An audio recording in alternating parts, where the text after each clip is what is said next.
Good evening. Good evening sir. Good evening sir. Good evening everyone. Audio video अपना check कर लीजिए सबसे पहले। ऑडियो वीडियो ओके, सबका ठीक है? ओके। सो और क्या चल रहा है आप लोगों की प्रिपरेशन में? रहमती क्या कर रहे हैं? हम्म।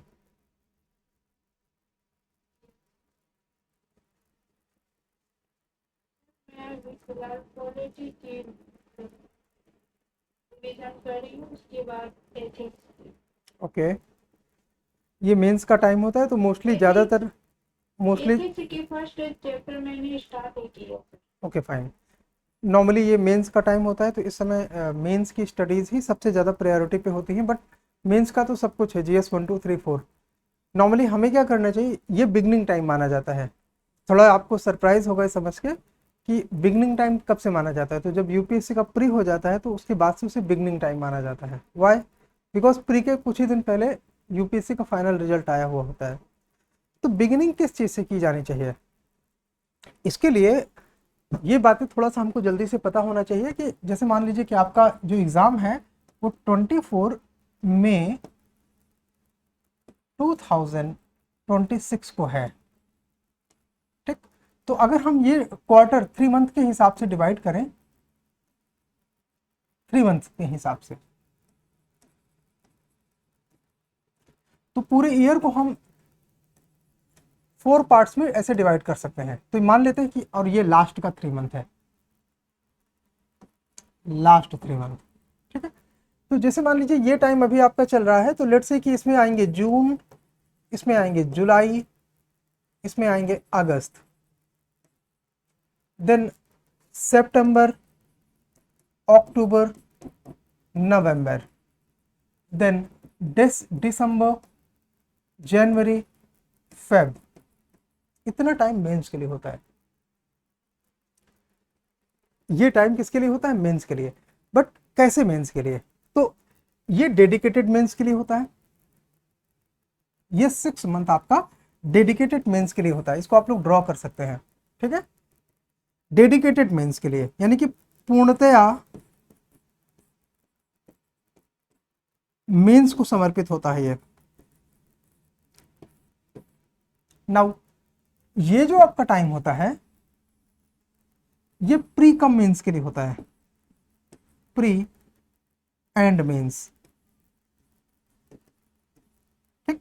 आप हिंदी में लिख सकते हैं प्री और मेंस। ये उसके लिए डेडिकेटेड टाइम होता है। और जो ये लास्ट के 3 मंथ बचते हैं इसमें क्या क्या आता है बोलेंगे? मार्च, अप्रैल एंड जो मई के बचे हुए दिन हैं ये डेडिकेटेड यानी कि पूरी तरह से प्री के लिए होता है। ये पूरी तरह से प्री के लिए होता है, पूरी तरह से।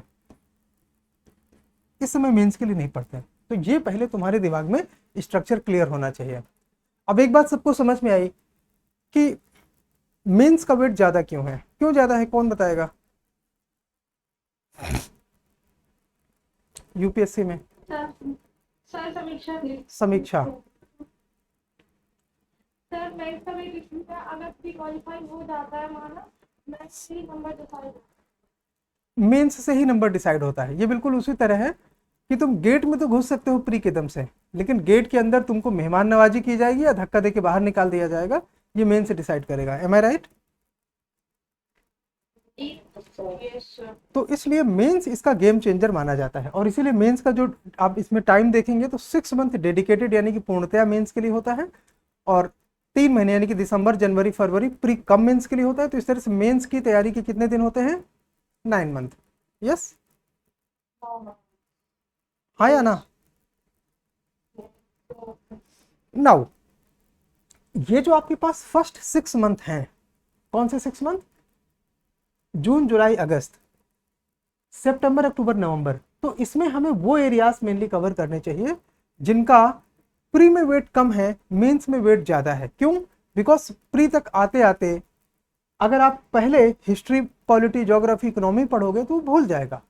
पहले पढ़ोगे तो। लेकिन यहाँ पर अगर आप ऑप्शनल अपना कवर करते हो, ऐसे अपना कवर करते हो और इथिक्स अपना कवर करते हो, तो ये कितने मार्क्स का टोटल होता है बोलो जरा जोड़ के।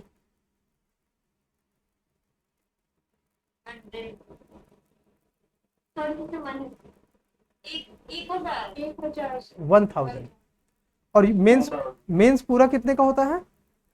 1750। हाँ ये सही है, 1750, 1750 नंबर का टोटल होता है। यानी कि देखो अभी आपका बाकी क्या क्या है, GS1, GS2, GS3 सब 250 नंबर के होते हैं, तो पूरा कितना आएगा बताओ? 750। तो 750 को अगर हम 1000 में जोड़ देते हैं तो मेंस कितने का हो गया? 1750। तो अगर आप इस तरह से इसकी तैयारी करते हो तो यूपीएससी सर्टेनली आपका निकल जाता है। अब आप बोलोगे कि ये जून जुलाई अगस्त पूर्णतः हमने मेंस को दे रखा है, ऐसा क्यों? तो ये तो आपके सोचने के तरीके में है।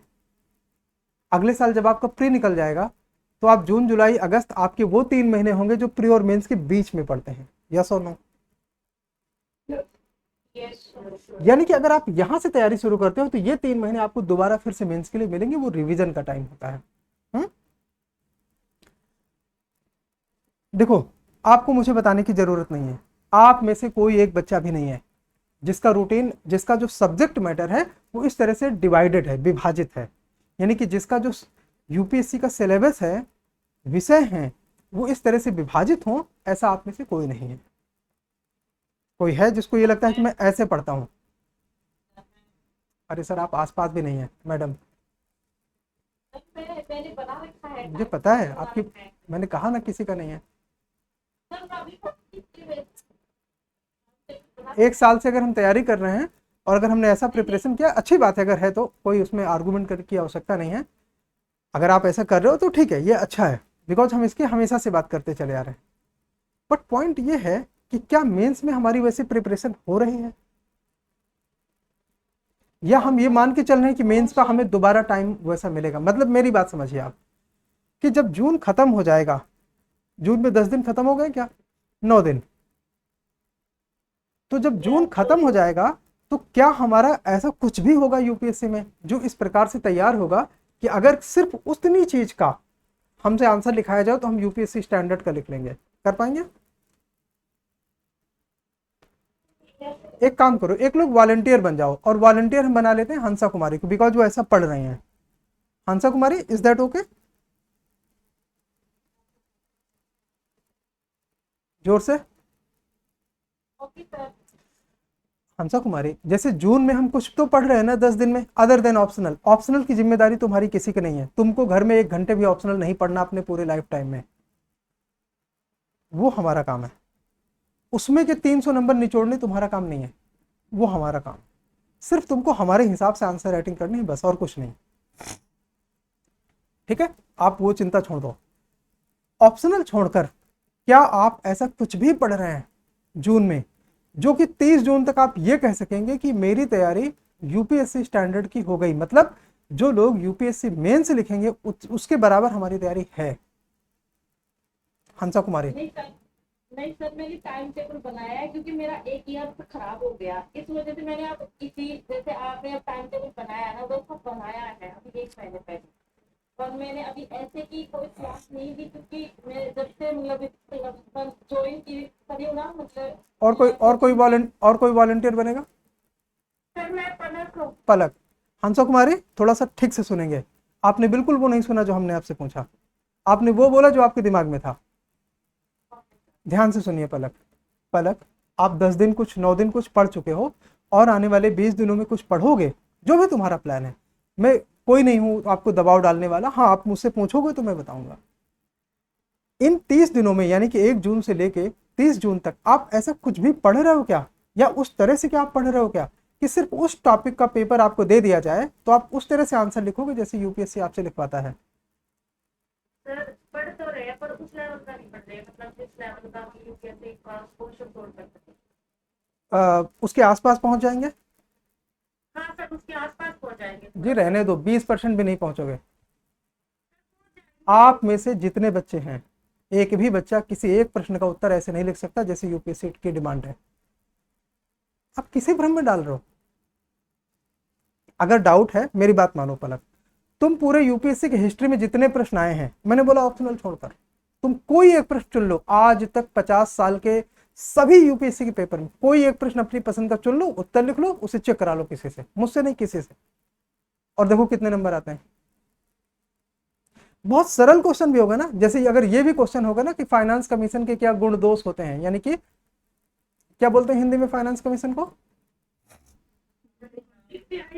वित्त आयोग के क्या गुण दोष हैं, अगर सीधे सीधे यूपीएससी ने ये भी लिख के दिया होगा ना, 10 में 3 नंबर से ज्यादा का उत्तर नहीं निकलेगा, जो कि यूपीएससी का आंसर क्वेश्चन ऐसा होता नहीं है, ऐसा एक दो होते हैं बस। देखो, सच को स्वीकारना सबसे ज्यादा जरूरी काम होता है। मैंने बोला ना 20% करीब नहीं पहुंचेगा, 20%। जिन लोगों ने लिखा जिन जिन लोगों ने लिखा है उनको ये बात पता है। ऐसा इसलिए बेटा क्योंकि हमने अभी यूपीएससी के क्वेश्चन ही नहीं देखे। थोड़ा सा देख रहा हो साथ के साथ थोड़ा बहुत, सॉरी, साथ के साथ देख रहा होगा थोड़ा थोड़ा, समझ आ रहा होगा वो।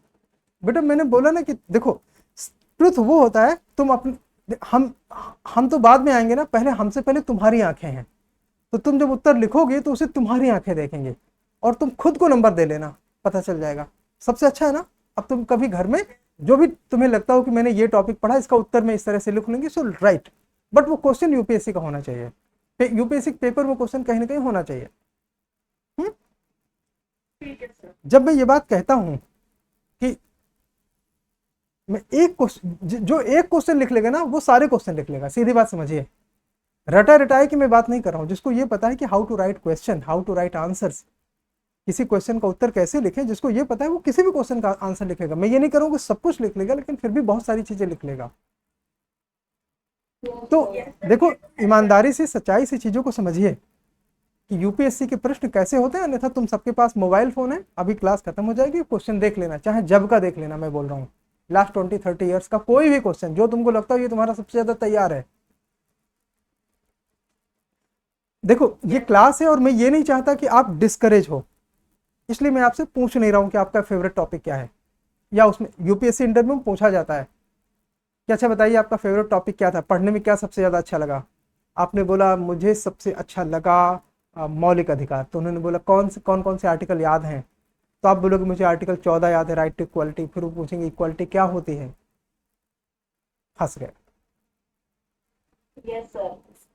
अभी सिर्फ इक्वालिटी पूछा, कुछ गहरा नहीं गया, ऊपर ऊपर उसने इक्वालिटी पूछा, समानता पूछा, समानता क्या होती है। इंटरव्यू पैनल में मेरे अपना अनुभव है कि अगर मैंने 100 बच्चों का इंटरव्यू लिया है तो इतने सरल टॉपिक कि समानता क्या होता है, भाईचारा क्या है, 100 में से 70 बच्चे नहीं बता पाते, हम्बल करने लगते हैं, जबान डगमगाने लगते हैं। उसके पीछे वजह यह है कि तैयारी में कमी है भाई। अगर 3000 लोग इंटरव्यू के लिए आएंगे यूपीएससी के पास तो 1000 सीट ही हैं केवल, उसमें भी कुछ औसत बच्चों का हो सकता है सिलेक्शन। तो मेरा ये बताने का पर्पज है कि बेटा हम जब तक ट्रुथ नहीं जानते, और ट्रुथ क्या है, ट्रुथ वेरीफाइड होता है, सत्य हमेशा सिद्ध होता है। सिद्ध का मतलब कि जो काम तुमने किया नहीं उसके बारे में दावे करना झूठ है। Yes sir. जो काम हमने किया है उसका प्रमाण हमारे पास है, सर ये लो। जैसे हमारे बीच में एक बच्चा है, नाम है राजकुमार, वो रेगुलर ऐसे निबंध लिख रहा है, जब से मैंने उसे बोला है राजकुमार लिख रहे हो ना, राजकुमार उपस्थित हो जाओ। और 10 पेज का ही लिख रहे हो या उससे ऊपर लिख रहे हो? नहीं तो 8 से 9 पे 10 पे इतना हो रहा है ना, 9-10 पेज, 8 पेज ऐसा हो रहा है। तो अभी धीरे धीरे धीरे धीरे, जबकि मैंने यही बोला है कि सिर्फ 20 निबंध लिखोगे तुम्हारा कमांड आ जाएगा। तो राजकुमार को अब 8-9 पेज 10 पेज लिखने में ज्यादा दिक्कत नहीं होती। कितना टाइम लगता है राजकुमार?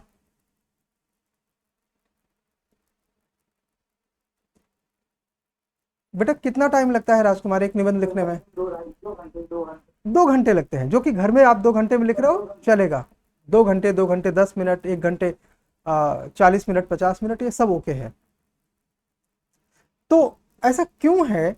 मैंने बोला निबंध के लिए भी चिंता मत करो, निबंध की मैं इतनी वर्कशॉप करा दूंगा कि काम हो जाएगा। बात यह आती कि फिर उसके बाद आपको क्या पढ़ना चाहिए, तो अब आपके पास बचा इन 1000 में ऑप्शनल माइनस निबंध माइनस बचा एथिक्स, यानी कि नीति एवं नैतिकता वाला जो पेपर है आपका वो 250 नंबर है, उनको कवर कर लेना चाहिए। तो आप में से बहुत सारे लोग इस समय कर रहे हैं, आप किसी भी टॉपर को सुनते होंगे या किसी दूसरे अभ्यर्थियों को सुन रहे होंगे जिन्होंने इंटरव्यू पहले दिया है, तो ज़्यादातर बच्चे यही टाइम होता है कि जून जुलाई के समय में वो अपना एथिक्स पे कमांड रखते हैं। ये एक जनरल रूल इस्टेब्लिश हो चुका है। तो एथिक्स हो या कोई भी पेपर हो, अब प्रॉब्लम ये कि उसे हम पढ़ें कैसे, हमारा उसका पढ़ने का क्या तरीका। हंसा कुमारी क्या तरीका है पढ़ने का?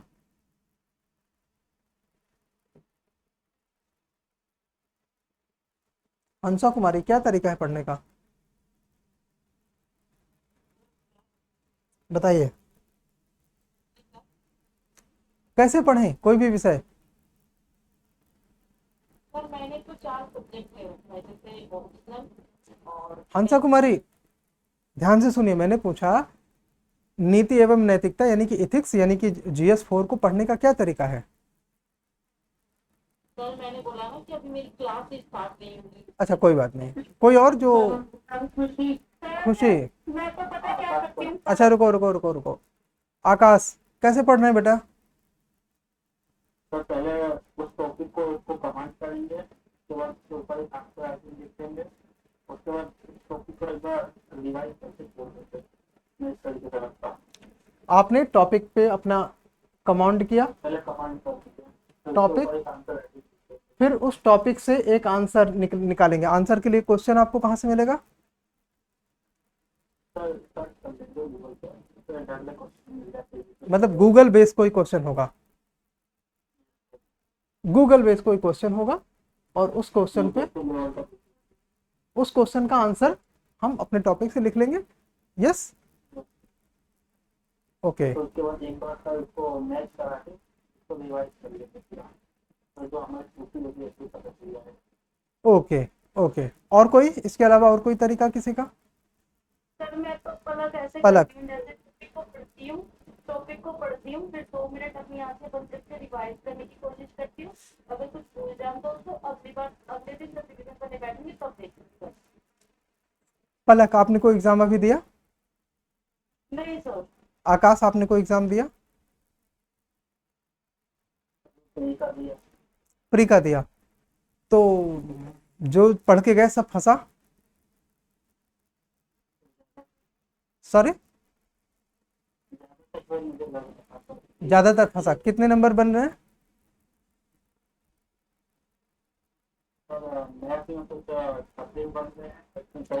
बेटा GS में कितने नंबर बन रहे हैं?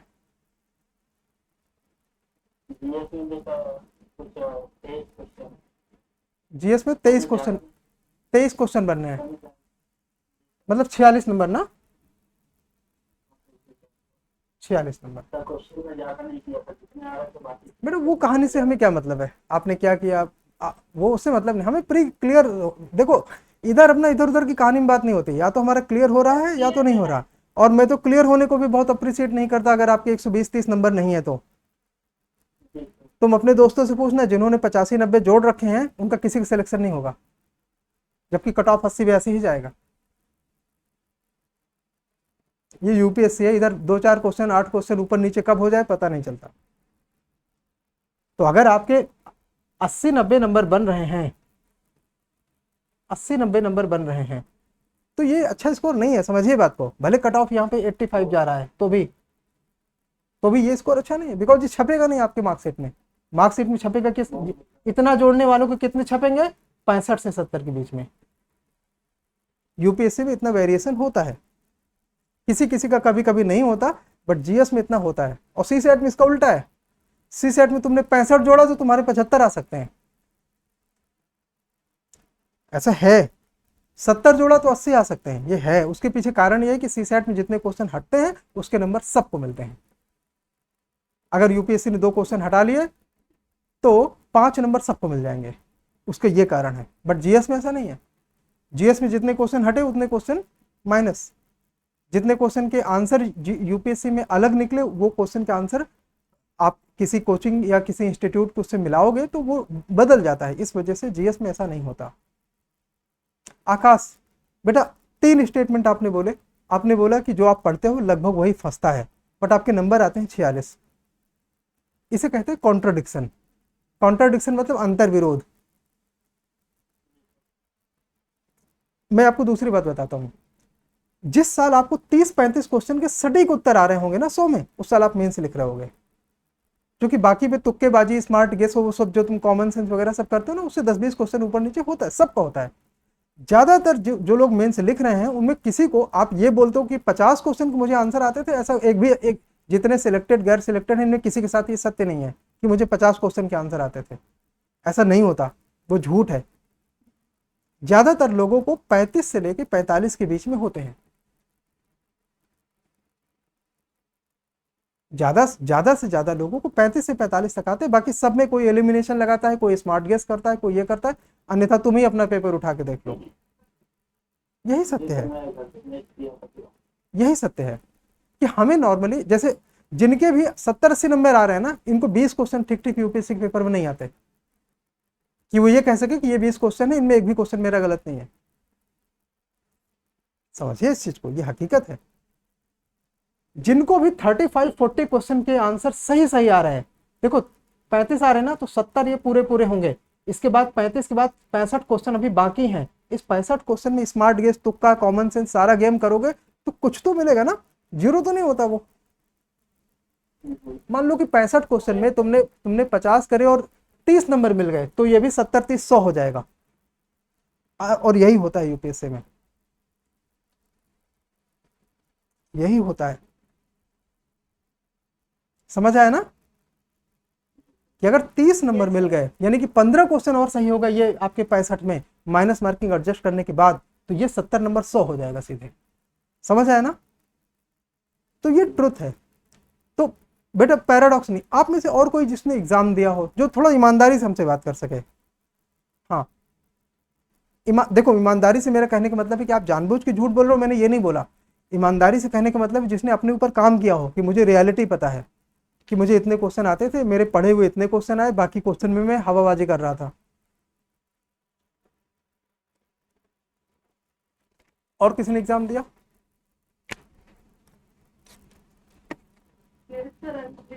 बताइए अंजलि, क्या स्थिति रही?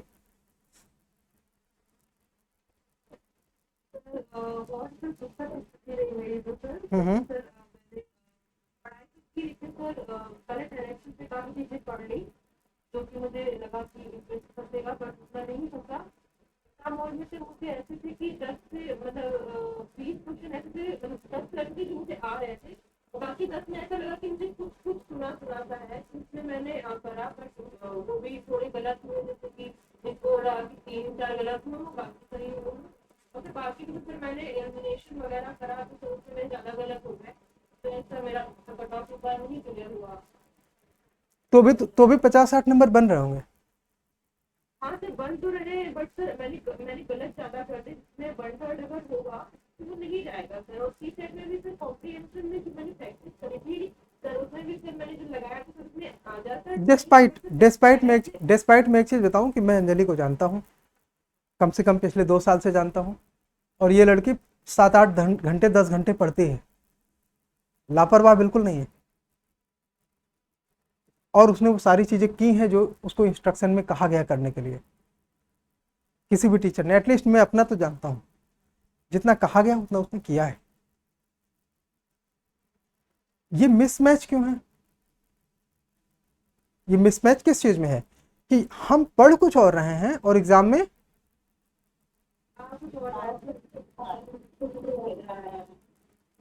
ये एक बड़ी सिंपल सी सच्चाई है कि हम पढ़ कुछ और रहे हैं, एग्जाम में आ कुछ और रहा है।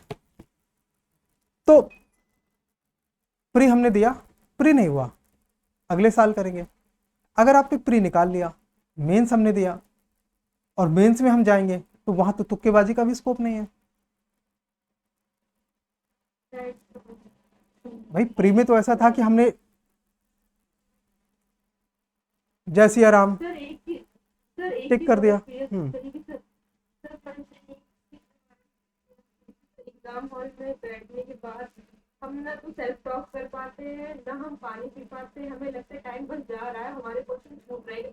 एक फोमो सा रहता है माइंड में, और फिर वो जल्दी जल्दी जल्दी करने के चक्कर में तो उसमें भी काफी चीज गलत हो जाती है। फिर टाइम का पता नहीं चलता एग्जाम हॉल में। तो अब ये है कि फिर अगर हम करें 2 घंटे का टाइमर लगा के हम क्वेश्चन सॉल्व करें, ताकि हम अपने माइंड कुछ प्रिपेयर कर सके कि हमें 2 घंटे में अगर हम यहाँ पर फिर वहाँ पर कर पाएंगे। बट फिर वहाँ पर हड़बड़ाहट में चीजें खराब हो जाती है और टाइम बहुत स्पीड से जाता है। तो नहीं, ये सारी चीज़ें नहीं होंगी। जब पढ़ने का तरीका ठीक होगा ना तो ये चीज़ें कम हो जाएंगी, जीरो तो नहीं होती, बट ये चीज़ें इतनी कम हो जाएंगी कि वो आपके एग्जाम को नेगेटिवली अफेक्ट ना करे। आप दूसरों से ज़्यादा, एक बात बताओ, क्या यूपीएससी आपसे ये कहीं अपेक्षा कर रहा है कि आप 100 में 100 कर लो, बेस्ट हो जाओ? नहीं, वो ये कह रहा है कि आप बाकियों को हराओ। तुम 10,000 में आ जाओ, हम मेंस लिखने देंगे। तुम 3,000 में आ जाओ, हम इंटरव्यू करने देंगे। तुम 1,000 में आ जाओ, हम तुमको लवासना भेज देंगे। सिंपल। आप कितने बुरे हो उससे कोई मतलब नहीं। ये गेम दूसरों से बेहतर होने का है। कोई बात नहीं, आइए देखते हैं। तो मेंस में अगर मान लीजिए ऐसा हुआ कि 20 प्रश्न आया और आपको कुछ आते हैं, वो कुछ कितने हैं वो हम तुम पे छोड़ देते हैं। आकाश, कुछ का क्या मतलब होना चाहिए? मान लो 20 प्रश्न आते हैं, 20 क्वेश्चन, और कुछ तुमको आते हैं। ये कुछ का मतलब कितने क्वेश्चन हो सकता है 20 में से? आकाश, 4-5 हो सकता है। 4-5। काफी काफी काफी ईमानदार एनालिसिस है ये। 4-5 हो सकते हैं। हेलो, कोई कोई और अपना कुछ बताना चाहता है कि मेरे हिसाब से इतने क्वेश्चन फंस जाते होंगे?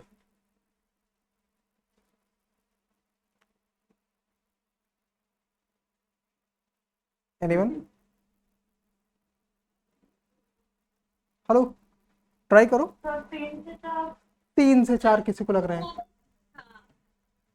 प्रिया को कितने लग रहे हैं? 9 से 10। ओके। अच्छा, एक बात बताओ, जिसको 4-5 क्वेश्चन ही आते हैं तो उसका तो सिलेक्शन नहीं होगा ना भाई? आप उसमें दूसरे में क्या करोगे? जो क्वेश्चन आपको एकदम नहीं आते, वहां तो तुक्केबाजी का भी, वहां तो आप कुछ भी लिखोगे। तो ऐसे तो फिर आपको नहीं पता कितने नंबर मिलेंगे कितने नहीं मिलेंगे। देखो, मैंने बार बार बोला, ये मैं जीएस की बात कर रहा हूँ, ऑप्शनल की बात नहीं कर रहा। बिकॉज ये ऑप्शनल में कुछ 15 प्लस है। ऑप्शनल में ये जो अगर वहां तो 20 आते नहीं, एक पेपर में 18 क्वेश्चन होते हैं, सॉरी 19 क्वेश्चन होते हैं। इस 19 क्वेश्चन में तुम्हें 15 प्लस मिलेंगे। इसीलिए मैंने बोला वो तुम्हारा काम नहीं है। ना तो तुम्हें घर में रिवीजन करना, ना कुछ, वो तुम हम पे छोड़ो। या तो चेक करना है तो जाओ यूपीएससी पीवाई को चाहे जिस साल का पेपर डाउनलोड करके चेक कर लेना। आपके पास नोट्स हैं, पिछले बैच वाले कर सकते हैं, पिछले बैच वालों को नोट्स पूरा हो चुका है, आप चेक कर लो। कहीं जो मैं बोल रहा हूँ उसमें वेरिएशन नहीं मिलेगा। हाँ, हम अभी बात कर रहे हैं जीएस में। तो मान लो कि अभी आप जीएस का कोई पेपर पढ़ रहे हो। कल्पना करो कि आपने जीएस 4 पढ़ना शुरू किया है, ये जीएस 4, और इसमें 3-4 क्वेश्चन मिल रहे हैं। तो क्या ईश्वर ने आपको 360 दिन, 5 दिन एग्जाम होता है, वो 5 दिन हटा देते हैं। हेलो, यूपीएससी मेंस केवल 5 दिन होता है, 9 पेपर होते हैं, तो 360 दिन। अच्छा, एक दिन प्री का निकाल देते हैं। 359 दिन क्या यूपीएससी ने आपको इसलिए दिए कि ये कुछ आपका 3-4 रहे, या इससे ज्यादा रहना चाहिए? और अगर कोई आपसे ये प्रॉमिस करता है कि ये कुछ हम 20 कर देंगे, तो ये झूठ है। ये यूपीएससी को चुनौती देने जैसा है कि आप 20 क्वेश्चन ऐसा पढ़ेंगे कि 20 में 20 फंस जाए। 20 से 20 नहीं, लेकिन फिर भी आपको ये कुछ जो है, कम से कम आपको 12 से 15 के बीच में स्टैंड करना चाहिए। मैं इसे कम से कम बोल रहा हूं, अन्यथा 15 से 17 के बीच में भी स्टैंड करता है। ये 15 से 17 वाला आप मुझे बाद में पूछना है, याद दिलाएंगे तो हम वो 15 से 17 पे अलग से बात करेंगे। ये 12 से 15 आपको फंसाना चाहिए कि आपने इतना पढ़ा हो कि 12 से 15 क्वेश्चन आप अच्छे से लिख पाए। बाकी में आप अपना कॉमन सेंस लगाएं, दिमाग लगाएं, यहाँ वहाँ की स्किल लगाएं, गांधी जी का नाम लिख के कुछ भी लिख दें, वो ठीक है, फिर चलता है।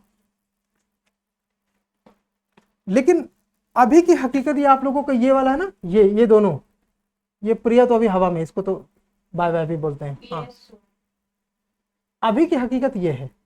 हमें कैसे पता ये है? तुम्हारे पास है स्टडी मटेरियल, है ना, किताबें होंगी, नोट्स होंगी, है कि नहीं?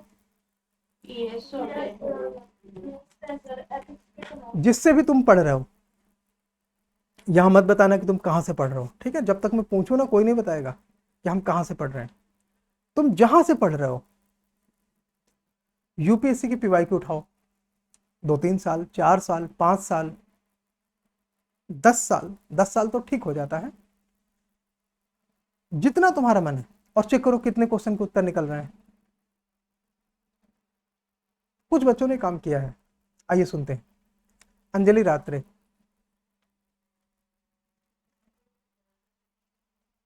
दिक्कत आई? आई। जिस जिस पर्टिकुलर सोर्स से, एक सोर्स से हम पढ़ते हैं, उसमें से क्वेश्चन कितने बन रहे होंगे? नहीं आ रहा है, बाहर से क्वेश्चन हर साल नया नया क्वेश्चन आ रहा है। नहीं आया। Yes sir. हेलो एवरीवन, ये क्या था? ये तो कुछ अनयूजुअल था ना।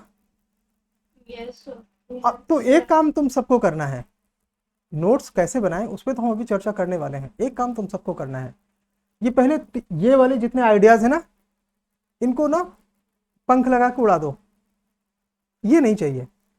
इस तरह तैयारी करोगे तो कोई फायदा नहीं है इसका। ये तुम पहले से समझ जानते हो कि इस तरह तैयारी से आप सिलेक्शन के आसपास भी नहीं पहुंचोगे। तो इसको कैसे ओवरकम करें, इसका क्या तरीका होता है, उसे कहते हैं यूपीएससी की स्ट्रैटेजिक प्रिपरेशन, यानी कि रणनीतिक तैयारी। अभी जो नॉर्मल तरीका होता है कि हमने कोई बुक खरीदी, लेट से आप बाजार गए और आपने कोई एक किताब खरीद ली, मान लो तुम लेक्सिकॉन की एथिक्स की किताब ले आए और उसके पढ़ना शुरू कर दिया। ये बीए में होता है, क्योंकि बीए में किसी एक सिलेबस में 50 क्वेश्चन होते हैं और वही उन्हीं में से हर साल 10 क्वेश्चन आ जाते हैं। यही एमए में होता है कि हर विषय के 50 प्रश्न होते हैं, उन्हीं में से 10 प्रश्न हर साल आते हैं। इसीलिए वहां पे ये चल जाता है कि आपने एक किताब पकड़ी, उसको ए टू जेड पढ़ते चले गए। लेकिन यूपीएससी में ऐसा नहीं है। अंजलि रात्रे, कितना रिपीट होता है बेटा यूपीएससी में क्वेश्चन? आपने 10 साल का पेपर देखा, यस सर। कितना रिपीट होता है? जब रिपीटेशन क्वेश्चन मिलता है सर, लेकिन वो उसके सबसे टर्म अलग होते हैं। फिर भी कुछ तो रिपीट होता होगा ना। यस सर, बोलती मैं रिपीट होता है, लेकिन उसके जो टर्म होते हैं वो अलग होते हैं। अच्छा, हम एक मिनट, ऐसे तो किसी को समझ में नहीं आएगा। हम अगर मार्क्स के हिसाब से बात करें, नंबर के हिसाब से, तो 250 नंबर में कितना नंबर होगा लगभग जो आपको रिपीटेशन हर साल मिल जाता है?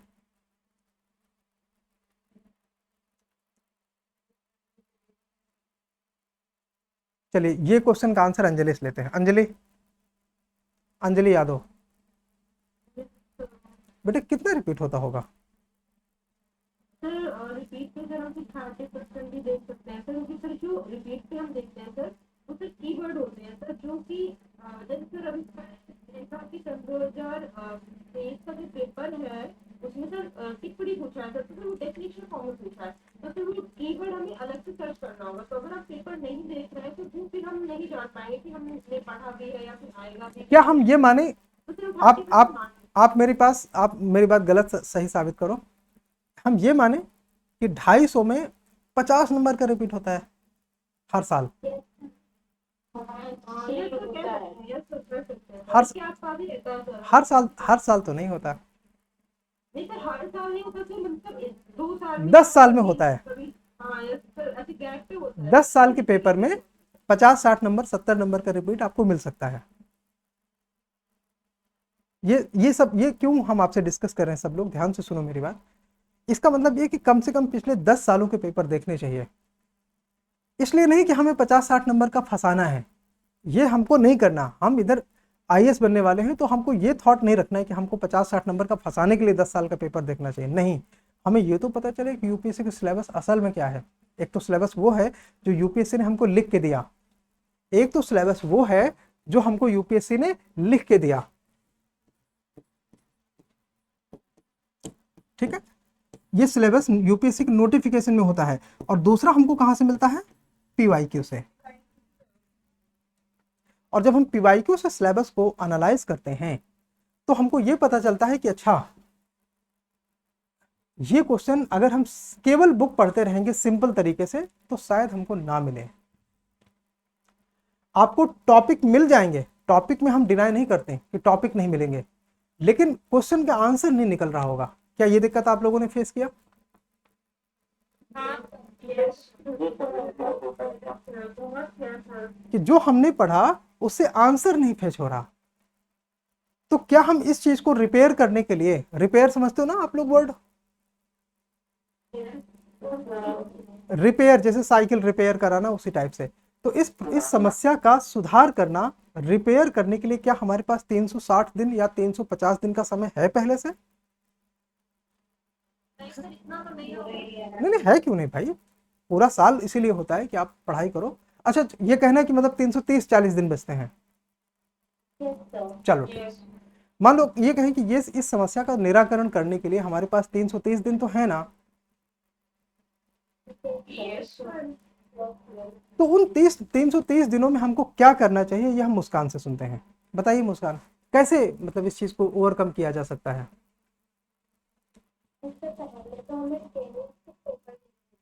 हम्म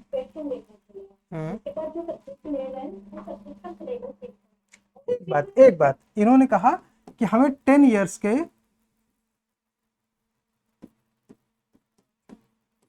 PYQ देखने चाहिए और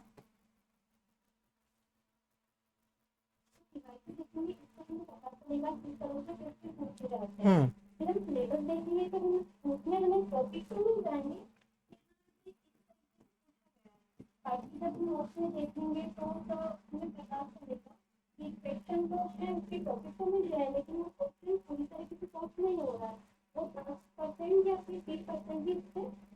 आपने सुना ही बात, उन्होंने ये कहा कि केवल 10-20% सॉल्व होता है। मतलब अगर एक प्रश्न आया है तो अगर उसके लिए हमें लेट्स से कि 200 शब्द लिखने हैं तो 40 शब्द ही सॉल्व हो रहा है, बस 20% इतना ही होता है, बाकी का उत्तर कहां से निकलेगा? या 150 शब्द का है तो 30 शब्दों के उत्तर, करीब 20% का मतलब अप्रोक्सीमेट इतना हमको मिल जाता है किताबों से या नोट से, बाकी का हम क्या करेंगे? एक तरीका है, उधर ऐसा एक पंखा लेके जाए इस टाइप का, और बाकी टाइम में हवा करे खुद को। नहीं, ऐसा तो नहीं कर सकते। अंजलि, क्या तरीका है अंजलि रात्रे?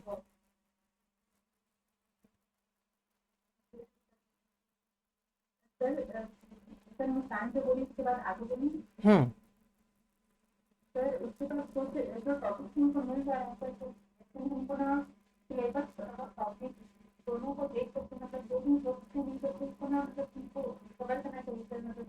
इन्होंने ये कहा कि ये जो PYQ के टॉपिक मिल रहे हैं, PYQ में टॉपिक होंगे ना, जैसे समानता क्या है, भारतीय समाज में समानता लाने में क्या चुनौतियां हैं, उनका निराकरण कैसे किया जा सकता है, तो टॉपिक हुआ समानता, और इसके डायमेंशंस हुए चुनौतियां और सुधार, ये डायमेंशंस हो गए। अब इनमें और डायमेंशंस निकलेंगे, इनमें भी डायमेंशंस निकलेंगे, इनमें भी डायमेंशंस निकलेंगे। तो ये बच्चे ये कह रहे हैं कि टॉपिक तो मिल जाता है, चुनौतियां भी हो सकता है मिल जाए, सुधार भी हो सकता है मिल जाए, लेकिन ये डायमेंशन पूरे नहीं पड़ते जो यूपीएससी ने पूछा। यूपीएससी की ही तो खराब बात है, जितने भी स्टेट एग्जाम होते हैं वो इस तरह क्वेश्चन पूछते हैं, यूपीएससी इनमें जो डायमेंशन है ना, वो उसके लिए स्टोरी लिखता है क्वेश्चन में, ताकि आप उधर जाके उसका आंसर करें, अपने मन में जो भरा है वो मत लिखें।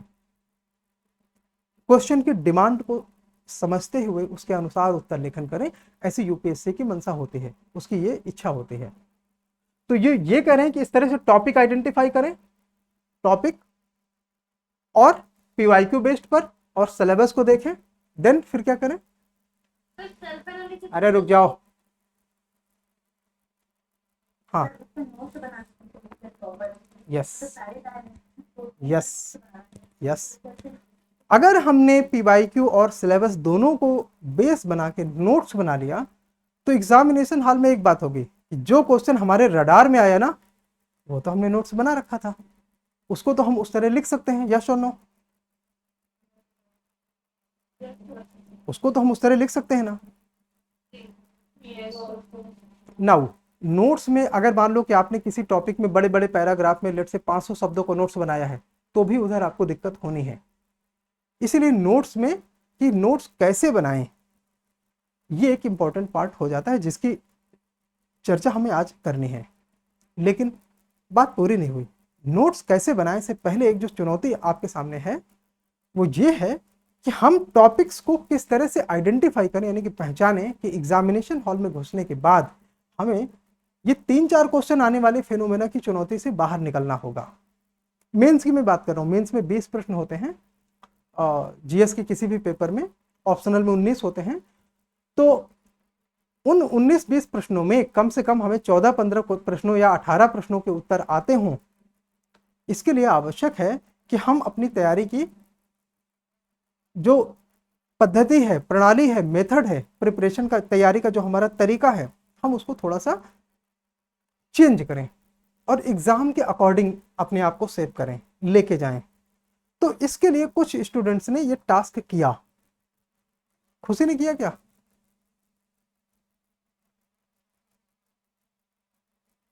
Jinal, yes sir. खुशी ने किया। खुशी मतलब क्या क्या किया, जरा बताइए कुछ। सर प्रीवियस ईयर के क्वेश्चन देखे थे सर,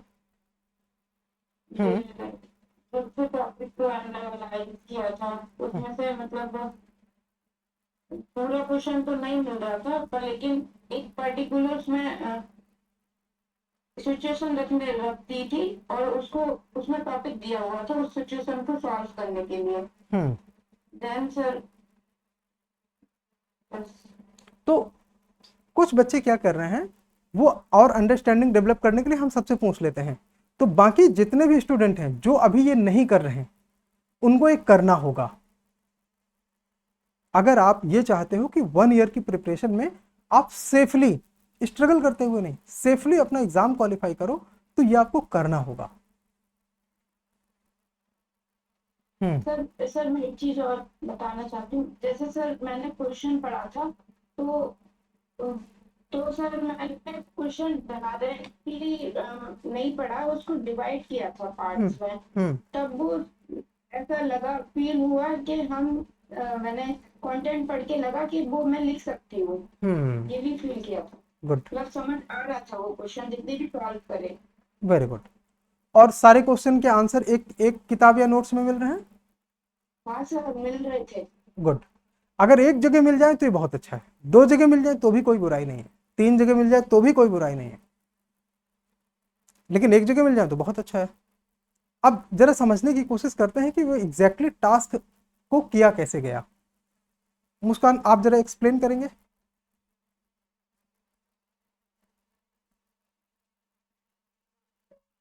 क्वेश्चन देखे और क्वेश्चन में कीवर्ड को निकालें और एक स्टेप और पीछे आएंगे, एक स्टेप और पीछे आएंगे। हमने GS4 के 10 साल के पेपर डाउनलोड किए, PS4 के 10 ईयर के पेपर डाउनलोड किए, जिसके बाद क्वेश्चन को डिवाइड किया था और फिर क्वेश्चन देखे हमने उसमें से कीवर्ड्स निकाले कि हाँ ये क्वेश्चन के कीवर्ड है।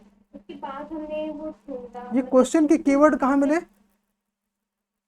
क्वेश्चन में ही मिले थे सर। ये सुनो सब लोग, प्रश्नों के कीवर्ड जो होते हैं, जो मुख्य शब्द होता है, टॉपिक या प्रश्न के डायमेंशन कुछ भी, वो प्रश्न में ही होता है।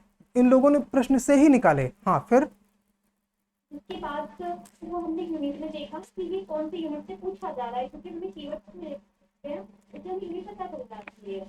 और फिर उस यूनिट से हमने जो हमारे पास 2-3 नोट्स थे उसमें हमने देखा तो हमें पता चला कि कुछ इसमें मिल रहा है, कुछ उसमें मिल रहा है। लेकिन जहाँ तक मुझे लगता है कि मतलब मैंने सर्च किया तो मुझे पता चला कि कोई भी ऐसा नहीं है कि ये क्वेश्चन इस नोट से पूरा हुआ। हमें थोड़ा थोड़ा वो 5 सब जगह मिला, लेकिन एक जगह से उस क्वेश्चन को हम सोच नहीं। अच्छा, आपने एक चीज नोट किया कि एक ही क्वेश्चन और लगभग समान तरीके की किताबें और नोट्स होने के बावजूद एक बच्चे को ये लगता है कि हमको 20% मिला, एक बच्चे को ये लगता है कि हमको थोड़ा ज्यादा मिला, एक बच्चे को लग रहा है कि हमें और ज्यादा मिल गया। क्यों? ये हमारी पर्सनल इंफॉर्मेशन के आधार पर होती है कि हमको पहले से क्या पता है। इसीलिए नोट्स पर्सनल होता है, जो हम अपने लिए बनाते हैं खुद से। वो नोट्स होता है। और ये नोट्स अलग अलग बच्चे के लिए अलग अलग हो सकता है। क्यों? बिकॉज किसी को कुछ आता है, किसी को कुछ आता है, किसी के लिए कोई और चीज कठिन है, किसी के लिए कोई और चीज कठिन है। तो उसके हिसाब से अलग अलग स्टूडेंट्स को अलग अलग अगर नोट्स बनाना पड़ रहा है तो ये बहुत अच्छा आइडिया है, इसमें कोई गलत बात नहीं है। तो करना क्या था कि 10 साल के पेपर डाउनलोड किए, उसके जो प्रश्न है क्वेश्चन नंबर 1 2 3 4 उनको सिलेबस के यूनिट्स के हिसाब से देखा कि सिलेबस के किस यूनिट से कौन सा क्वेश्चन बन रहा है।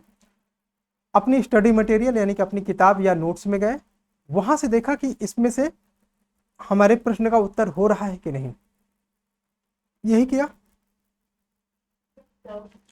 और हो रहा है तो वहां पे हमने टिक कर लिया कि, और एक सादे कागज में लिख लिया कि इस टॉपिक का उत्तर यहाँ पे मिल रहा है, इस किताब में मिल रहा है। लेट्स से कि कोई किताब है जिसका नाम एबीसी है, तो एबीसी किताब में या एबीसी नोट्स में यहाँ पे इसका उत्तर मिल रहा है। यही काम हम 10 ईयर के पेपर्स के लिए करते हैं। लेकिन ये तो एक व्यक्ति के लिए बहुत कठिन हो जाएगा मुस्कान। भाई एक व्यक्ति अगर 10 साल के पेपर देखे और हर पेपर में मान के चलो अगर जीएस 1 की बात करें तो 20 प्रश्न हैं, 10 साल में 200 प्रश्न हो जाएंगे। और जीएस 1 में कितनी किताबें होती हैं? Ancient, medieval, modern, art and culture 4 किताबें, इंडियन एंड वर्ल्ड ज्योग्राफी 6 किताबें, भौतिक भूगोल 7 किताब, भारतीय समाज इंडियन सोसाइटी 8 किताबें। अब हम 200 प्रश्नों को 8 किताबों में जब ढूंढना शुरू करेंगे तो हमारा तो महीने भर जा सकता है, या हफ्ते भर जा सकता है, या 15 दिन का समय जा सकता है, यस और नो। लेकिन अभी आपने जो 10 साल का किया इसमें आपको कितना समय लगा? 2 दिन से भी कम लगा, जिसके पहले पूरा हो गया। 2 दिन लगा। तो रुकिए मुस्कान, तो ये 2 दिन में कैसे हो सका? 2 दिन से कम में कैसे हो सका? क्या आपका टीम वर्क कैसा था? उसको आपने कैसे लागू किया, ये थोड़ा एक्सप्लेन करेंगे? हमारी टीम थी, उसमें हमने ऐसे किया कि तो एक मेंबर है उसको सारे ईयर के फर्स्ट क्वेश्चन दे दिए, सेकंड को सेकंड क्वेश्चन दे दिए। इसलिए हम 6 थे, 6 नहीं मतलब एक क्वेश्चन दे दिया कि 10 ईयर के फर्स्ट क्वेश्चन ये करेंगे और सेकंड क्वेश्चन ये करेंगे। इससे हमारा कॉन्फिडेंस, मतलब ये कि यूनिट वाइज प्रश्नों को बांट दिया। ऐसा नहीं कि कोई एक बच्चा सारे यूनिट पढ़ रहा है। लेट्स से कि यूनिट 1 2 3 से क्वेश्चन नंबर 1 है, तो वो कोई एक बच्चा देख रहा है लास्ट 10 ईयर में, तो उसको तो 20 क्वेश्चन 30 क्वेश्चन से ज्यादा नहीं देखना पड़ेगा ना। तो ऐसे में तो फिर हम 24 घंटे में या 2 दिन में 20-30 क्वेश्चन तो देख सकते हैं किताब से कि इसका उत्तर यहाँ मिल रहा है कि नहीं। अच्छा एक बात बताइए, अगर हम ऐसा ना करें अंजलि, अगर हम ऐसा ना करें और सीधे पढ़ते जाएं तो इससे हमारा क्या फायदा नुकसान है? अंजलि यादव।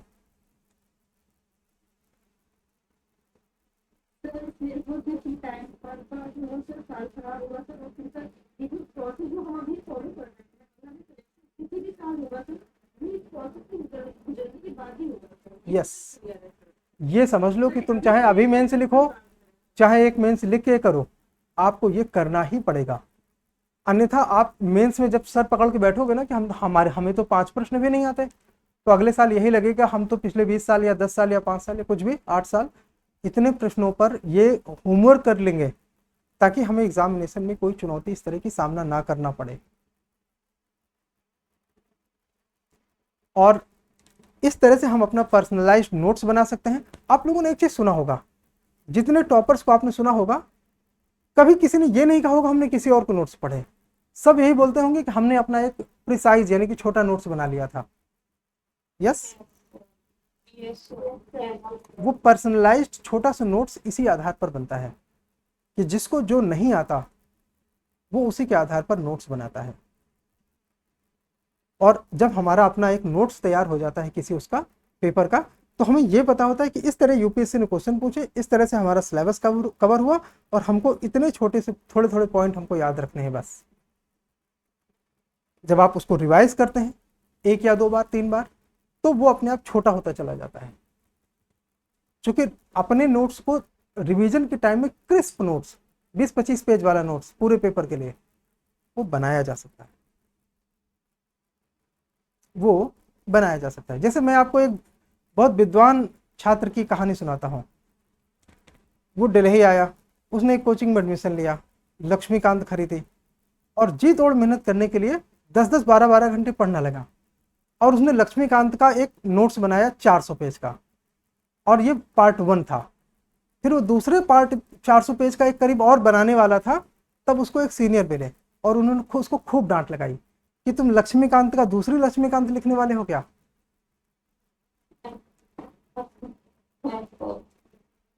और वो विद्वान छात्र मैं हूं। तो फिर मैंने उसको फेंका डांट खाने के बाद, और ये समझा कि कैसे नोट्स ये नहीं होता, नोट्स छोटा और पतला होता है। मैंने शायद अपने नोट्स आप लोग को दिखाए हैं, जो उसके बाद मैंने बनाया 150-200 पेज का नोट्स। जिस क्लास में नहीं दिखाया सर आपने। 150-200 पेज, 150-200 पेज का नोट्स, फिर वो कैसे बने वो उस पर काम किया गया और अलग से थोड़ा सा नोट्स बना, जिसका हमें फायदा हुआ फिर हर बार एग्जाम में। तो हमें नोट्स बनाने पे काम करना है, लेकिन उसके पहले क्या आप लोग इस बात से कन्विंस हैं, सहमत हैं कि यूपीएससी के पीवाईक्यू मिनिमम कम से कम 10 साल का टीम बनाकर आप लोग इस तरह पढ़ोगे ताकि आप अपना नोट्स बना सको और एग्जामिनेशन हॉल में सरप्राइज मत हो। Yes sir. सब लोग करेंगे अपनी अपनी टीम बना के, जरूर करना। नाउ नाउ देखो, GS4 में काम बहुत आसान है क्योंकि उसका सिलेबस लिमिटेड है, 1-2 किताबों में मिल जाता है। GS1 में ये काम बहुत कठिन है, यानी कि GS फर्स्ट में ये काम कठिन है। क्यों? वहां 8 किताबें हैं, वहां कई सब्जेक्ट हैं एक ही पेपर में, वहां क्वेश्चन ज्यादा हैं, एक पेपर में 20 प्रश्न होते हैं, वहां से प्री में भी आता है। ये तो और बड़ी चुनौती है ना, कि हम प्री और मेंस दोनों को ध्यान में रखकर ऐसा नोट्स बनाएं जिसमें कि GS1 से प्री में आता है कि नहीं।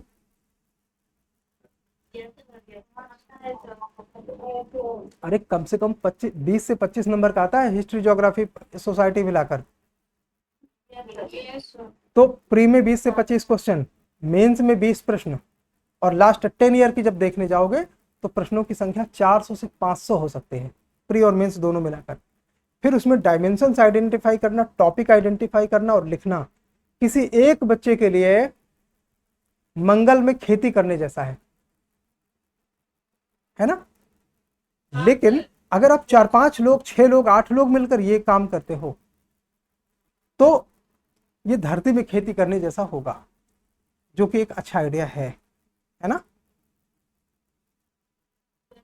तो आप लोग ये वाला होमवर्क जरूर करना, कहीं कोई दिक्कत आएगी तो आपको निश्चित उसमें हेल्प मिलेगी, आप उसके लिए चिंता ना करो।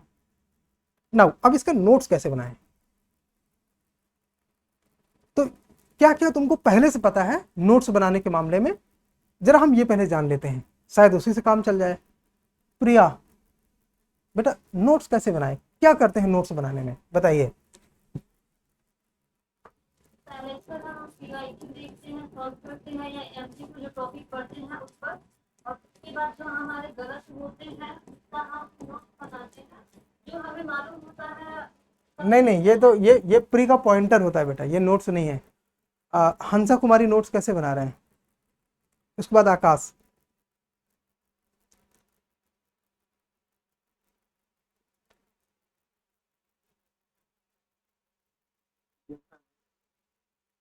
आकाश, हाँ, नोट्स कैसे बनाते हैं बेटा। तो मैंने पिछली बार कुछ 14 पॉइंट का एक नोट बनाया हुआ था, जिसमें से मैंने ऐसे कॉमन नोट बनाया है जो सारी अभी तक मैं यूपीएससी एग्जाम लेती है उसके साइड एग्जाम तक कोई ना कोई क्वेश्चन उठाती है। नहीं नहीं, वो ठीक है, वो आपकी स्किल है, वो आपकी योग्यता है, वो हम नहीं जानना चाह रहे हैं।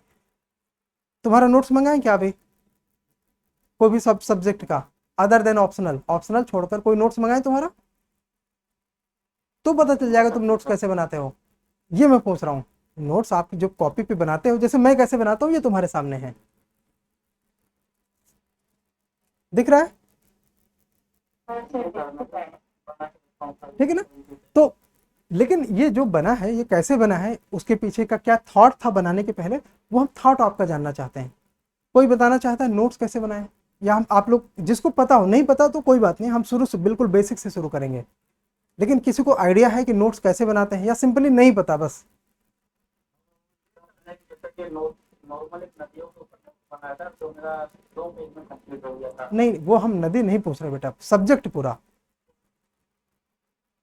आकाश देखो, एक बात हमेशा याद रखना कि नोट्स बनाने में आपको ये ध्यान रखना है, जब आप कहते हो कि वो पूरा फंसा, आपके नंबर नहीं ऐसा बोल रहे हैं, आपके नंबर आ रहे हैं 45, पूरा फंसा का मतलब कम से कम 140 नंबर आए, तब तो बात है। अंजलि यादव, डायमेंशन थोड़ा मतलब उसमें देखते हैं चैलेंजेस हो गए तो डेफिनेशन में होती है, कोई पॉइंट कोई भी कीवर्ड उसकी डेफिनेशन आनी चाहिए हमें। चैलेंजेस हो गए, इम्पैक्ट हो गया, आगे किसकी राह हो गई, और उसके मतलब नेगेटिव पॉजिटिव सारा मेंशन करते हैं सर। क्वेश्चन कभी किसी भी डायमेंशन से पूछ सकते देखो हैं। ये अंजलि ने जो बताया ये तो फ्रेमवर्क है कि सबसे पहले हम क्या करते हैं, परिभाषा लिखते हैं, फिर हम इसके बारे में लिखते हैं, यानी कि इसके चरित्र चित्रण गुण दोष, तो इसके बारे में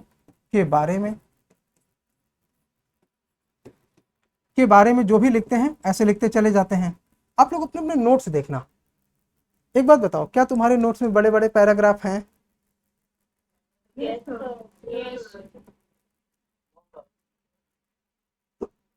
अगर आपके नोट्स में बड़े बड़े पैराग्राफ हैं तो ये बिल्कुल उसी तरह का है कि आपने थान से कपड़ा सिलाया, अंदाज में उसने कुर्ता बनाया, है वो तुम्हारे साइज का, और तुमने पहना दिया है किसी नवजात को।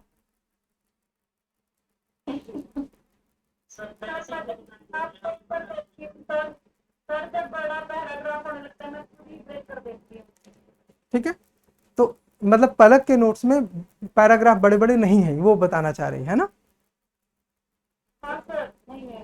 चलिए लिखिए, रूल नंबर 1 यानी कि नियम नंबर 1, कॉपी पे सब लोग लिखेंगे।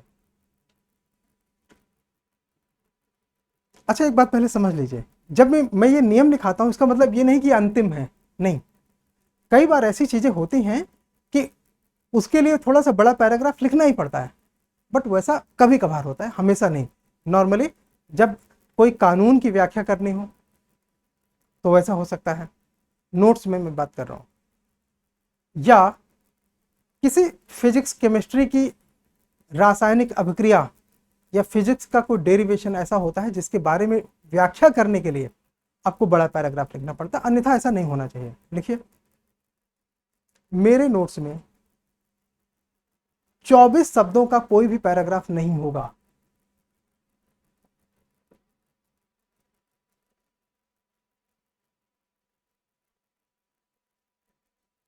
क्लियर? हेलो, यस नो में बोलो, लिख गया?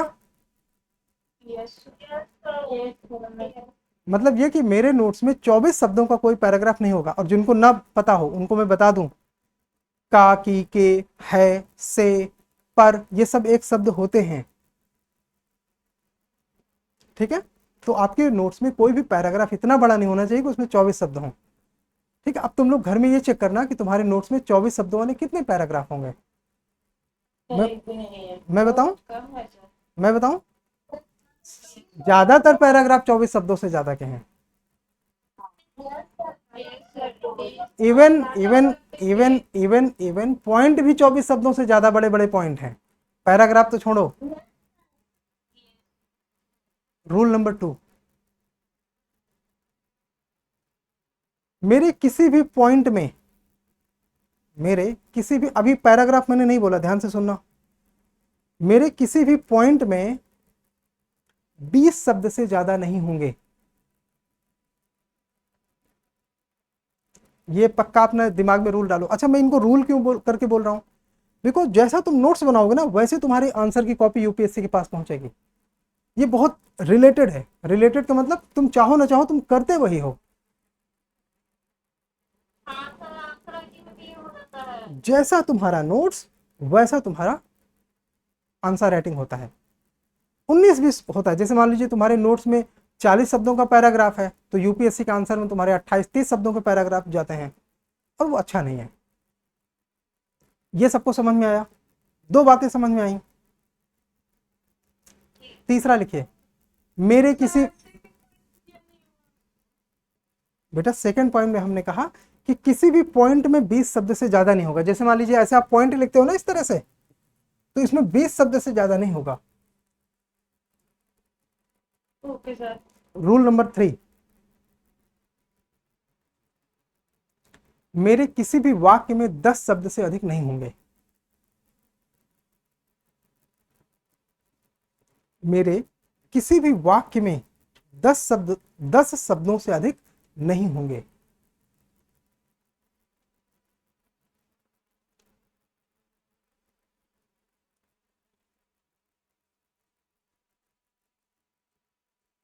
ठीक है?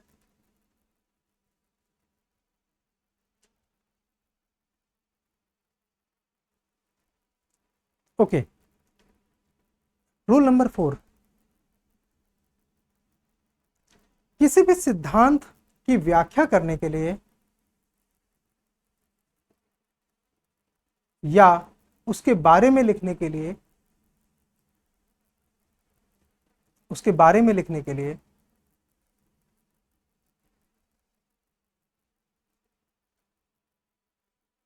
5 से 7 बिंदु पर्याप्त होंगे। 5 से 7 बिंदु पर्याप्त होंगे। मैंने ये क्यों बोला? बिकॉज ज्यादातर बच्चों को के नोट्स में ज्यादा बिंदु होते हैं, ज्यादा में दिक्कत है। क्यों? तुम्हारा मोटा सा नोट्स हो जाएगा तो फिर प्रॉब्लम है। मोटा सा नोट्स हुआ तो प्रॉब्लम है। ऐसा नहीं करना। क्लियर?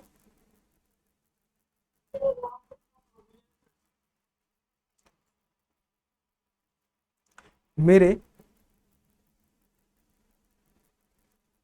मेरे आपने जो नोट्स लिखा, नोट्स के लिए लिखा लास्ट पॉइंट में कि किसी भी सिद्धांत या टॉपिक की के बारे में जो आप लिखते हैं, उसके फीचर्स या उसकी क्या प्रकृति है, उसका क्या गुण है, तो वो 5 से 7 बिंदुओं में होंगे। मतलब इतने लाइंस, इतने पॉइंट्स में वो टॉपिक कवर होंगे। ठीक है? ज्यादा नहीं। ज्यादा में दिक्कत है, बिकॉज यूपीएससी में तुम्हें अधिकतम 250 वर्ड लिखने को मिलता है किसी एक टॉपिक में। तो किसी एक टॉपिक में मैं ये नहीं चाहूंगा कि तुम्हारा नोट्स 500 शब्दों का, उसको कम करना है। नेक्स्ट, किसी भी टॉपिक को अधिकतम 3 पेजों में खत्म कर दिया जाएगा। किसी भी टॉपिक को अधिकतम 3 पेजों में खत्म कर दिया जाएगा, समाप्त कर दिया जाएगा। जब तुम मेरी बात जो लिख रहे हो उसको ध्यान से पढ़ोगे बाद में, तो तुम्हें ये लगेगा ये ना कैंची चल रही हर जगह, क्योंकि अभी हर चीज इससे ज्यादा है।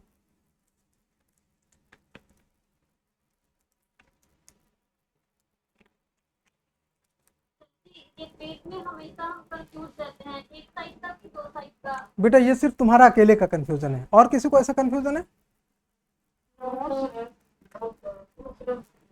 और ये कंफ्यूजन ना जिद की वजह से आता है। अन्यथा बताया तुम्हें क्लास फर्स्ट में ही गया है कि जितने पेज नंबर लिखे होते हैं उतने पेज संख्या हो गई बस। और हर किताब में पेज नंबर लिखे हैं, है ना? तो ये आपकी बेटा, हाँ ये बेटा बहुत ही व्यक्तिगत समस्या है, इसको आसानी से सॉल्व कर लीजिए और दोबारा कभी मत बोलना। ठीक है? ये सबको समझ आया? ये इसलिए आवश्यक है कि जब आप इस तरह अपना नोट्स बनाओगे तो तुम्हारे नोट्स में जब तुम पॉइंट काटोगे ना, तो तुम्हें अंदर से बड़ी प्रॉब्लम होगी कि जो मेरा इंपॉर्टेंट वाला पॉइंट है वो तो अभी लिखा ही नहीं, और सर ने जो नियम बताए वो नियम पूरे हो गए। ऐसा होगा।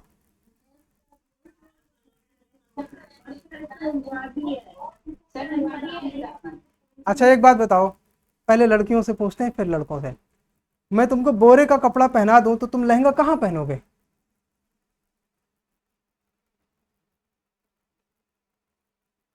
नहीं पहनोगे ना?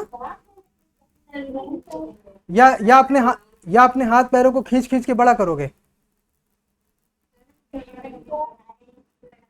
तो बेटा फिर यूपीएससी भी तुम्हें जब 3 ही पेज देती है 250 शब्द लिखने के लिए और 2 पेज देती है 150 शब्दों के लिए, तो तुम उसको खींच खींच के बड़ा करोगे क्या? तो तुम्हें जितना बड़ा उत्तर में अपने सबसे अच्छे पॉइंट लिखने हैं उनको उतने ही पॉइंट में लिखो ना घर में। अगर तुम घर में किताब देख के नहीं कर सकते तो यूपीएससी में बिना देखे कैसे करोगे? वहां भी तुम पहले खुद को बोरा पहनाओगे, अब बोरा के ऊपर लहंगा पहनाओगे। भाई सब उल्टे सीधे फालतू के पॉइंट आप ऊपर लिखोगे, तुम्हारा जो नियम है वो भर गया, वो नियम भर गया। अभी मैं ठीक ठाक बोल रहा हूं तो मैं बोल लेता हूं। अगर तुमने अपनी कॉपी पे फालतू फालतू के तमाम पॉइंट लिख दिए और ये नियम पूरे हो गए और तुम्हारे अच्छे पॉइंट रह गए, तो तुमको पेज तुरंत फाड़ के अलग कर देना चाहिए। और ये तुम करना, उससे ये होगा कि अगली बार तुमको अंदर से बुरा लगेगा कि मेरे पेज जा रहे हैं। बुरा लगता है ना पेज फाड़ने के बाद? लगता है ना? यस। तो दोबारा जब तुम उसमें बनाओगे तो ये ध्यान, पहले ही तुम बुक में या कहीं किताब में या कोई प्रिंटेड नोट्स में देखोगे कि हमको क्या नहीं लिखना और क्या लिख के हम इन नियमों के दायरे में अपना उत्तर पूरा करें। मैं ऐसा इसलिए बोल रहा हूँ, तुम नहीं, ये जिनका सिलेक्शन भी हो जाता है वो भी, जो इंटरव्यू देते हैं वो भी, और जो नहीं दे पाते वो भी। ज़्यादातर बच्चों को यही लगता है कि मेरे पेज भर जाते हैं और घड़ी का टाइम खत्म हो जाता है, लेकिन मेरे अच्छे वाले पॉइंट मेरे दिल में छिपे रह गए, ये निकल ही नहीं पाए। काश मुझे 2 घंटे का और समय और एक और कॉपी यूपीएससी दे देती तो मैं उसमें अच्छे वाले पॉइंट लिखता। फिर उनके सपने में यूपीएससी का एग्जामिनर आता है, वो बोलता है चल दिया अब लिख, और उसने फिर वही किया, फिर अपनी कॉपी को बोरा पहनाया और फिर बोला एक और चांस दे दो, आपकी लहंगा पहना के भेजूंगा। यूपीएससी का इन्विजिलेटर फिर सपने में आता है, फिर कहता चल लिख, और वो फिर यही करता है। और इसी तरह फिर उसकी सुबह हो जाती है। आसमान से गिरा खजूर में अटका, इसको कहते हैं। तो जब तुम 360 दिन में घर में ये काम नहीं कर सकते तो उधर 3 घंटे में क्या कर लोगे? बोलो करोगे? जो नियम मैंने तुमको बताया इनका ध्यान रखोगे अपना पर्सनल नोट्स बनाने में? अच्छा, ये मैंने जो तुमको बातें बताई ये काम की बातें नहीं थी, अब काम की बातें मैं बताने वाला हूं। लिखिए। अच्छा, खुशी को पूछना है, पूछिए भाई खुशी।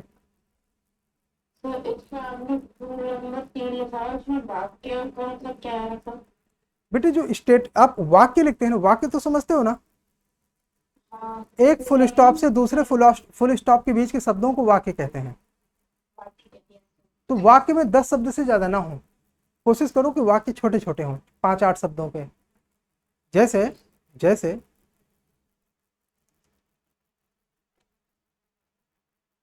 पाकिस्तान के खिलाफ युद्ध करना भारत की एक अच्छी रणनीति थी, कितने शब्द हुए?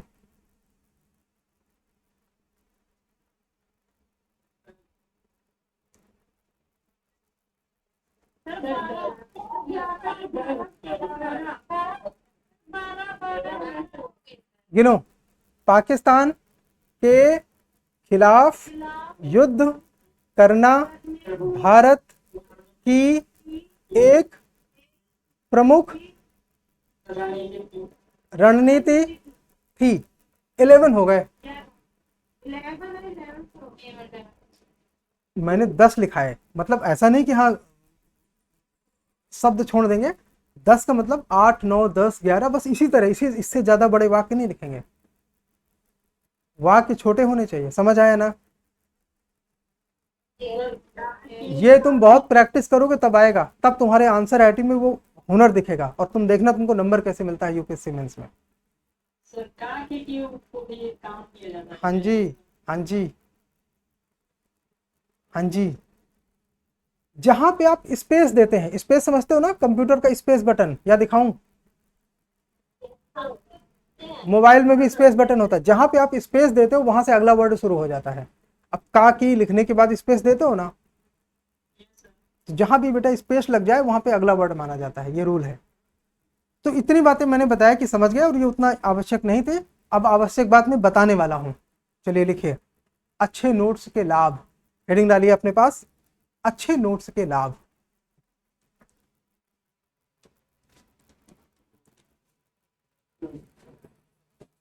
लिख लिया सबने अच्छे नोट्स के लाभ? चलिए ठीक है। अब अगर किसी ने इसको ऐसे नहीं लिखा तो वो अपनी लाइन काट के फिर से उसको लिखे, अच्छे नोट्स के लाभ।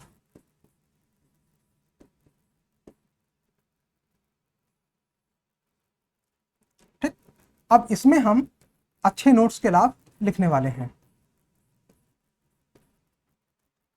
इसमें पहले पॉइंट के ऊपर लिखिए बेहतर याददाश्त। दूसरे में लिखिए, पहले में लिखिए बेहतर याददाश्त, दूसरे में लिखिए, दूसरे में लिखिए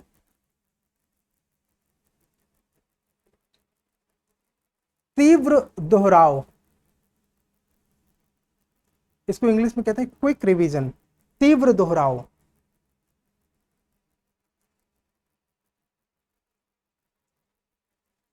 तीसरे पॉइंट में लिखिए संगठित अध्ययन।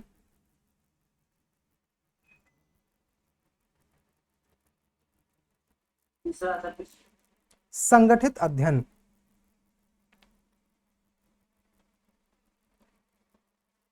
संगठित अध्ययन। चौथे में लिखिए समय बचत।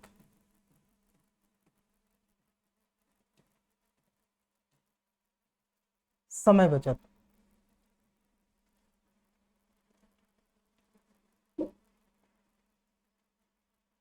पांचवें में लिखिए ध्यान केंद्रित। ध्यान केंद्रित। ठीक है, ध्यान केंद्रित। तो अच्छे नोट्स के कम से कम ये 5 लाभ तो होते हैं। इससे अधिक आप जो भी निकाल सके वो अच्छा है। नाउ ये बातें ना सब करते हैं, ये बेयर मिनिमम है जो बातें अभी आपने लिखी। आप चाहे जो कर लो, यूपीएससी में इससे ज्यादा तुम इधर उधर भाग नहीं सकते। ना तो तुम बड़े पैराग्राफ लिख के अपना उत्तर लिख पाओगे, न 5-7 पॉइंट से ज़्यादा पॉइंट लिख के अपना 3 घंटे में 20 उत्तर लिख पाओगे। अगर आपने ज़्यादा पॉइंट लिखे तो 3 घंटे में आप 20 क्या 12 प्रश्न भी नहीं लिख पाओगे। इसीलिए पहले से हमें सोचना होता है कि हमको कौन से वो कम से कम पॉइंट हैं जो लिखने हैं। अगर आप 5 पॉइंट में अपना काम पूरा कर रहे हैं, बेस्ट है कि आपने एक हेडिंग लिखी, उसमें 5 पॉइंट में बात पूरी कर दी। जैसे देखो 5 पॉइंट लिखे ना यहाँ पे, अच्छे नोट्स के क्या लाभ। जरा पूरे वर्ड गिनो कितने हैं सब लोग। इन सबको एक एक वर्ड गिनते हुए देखो कितने वर्ड आए इसमें। 14 इनको 4 मानते हुए, ये 4 है ना, तो इनको 4 वर्ड मानते हुए 14 हैं। 2-2 इधर हैं और 4 उधर हैं। लेकिन ये तुम देखो कि 14 शब्दों में कितना मैसेज है। नॉर्मली हम पहले मैं आपको बताता हूं, जब मैंने पहली बार मोबाइल खरीदा तो वो ना वो हच का सिम उसमें लगता था। हच जानते हो ना, हच का सिम एक आता था पहले, HUTCH। अरे जैसे ये एयरटेल BSNL ये सिम होते हैं ना, उसी तरह हच का सिम आता था। हच का नेटवर्क अच्छा था तो वो वाला सिम लगता था। वो सबसे अच्छा था और सस्ता भी था। और उसमें मैसेज भेजने का शुरू में 1 रुपये लगता था, बाद में वो कम हो गया था।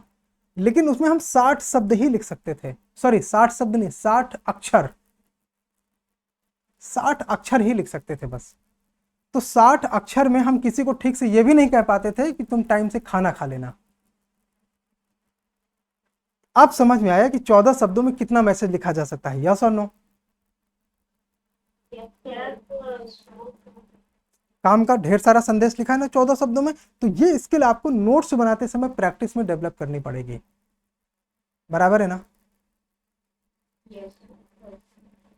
अच्छा एक बात बताओ, क्या हम इसको ऐसा भी नहीं लिख सकते क्या कि आपने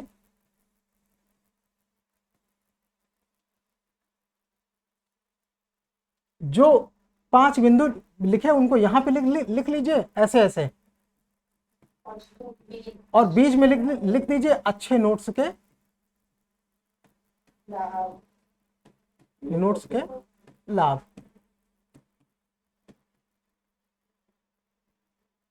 तो सर समय भी बचेगा एग्जाम में और क्रिएटिविटी भी हो गई। ठीक है, तो इस तरह हम लिख सकते हैं क्या।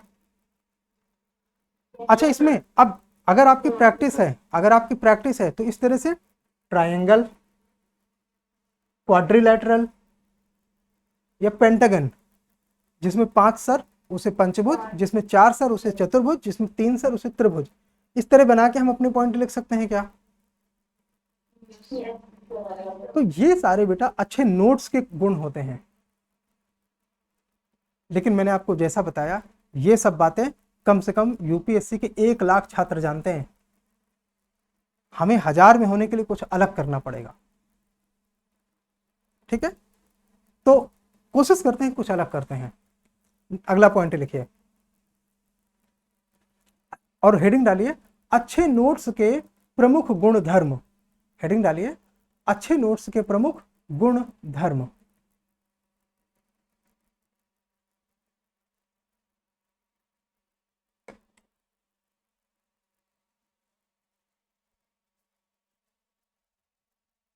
इसमें लिखेंगे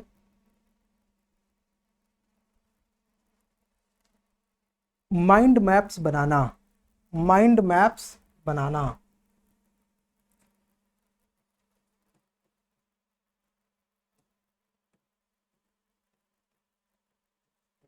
माइंड मैप्स बनाना।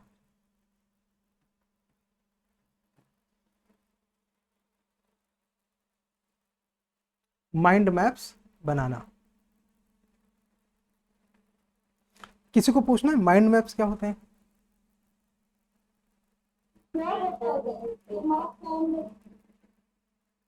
माइंड मैप्स क्या होते हैं, किसी को पूछना है।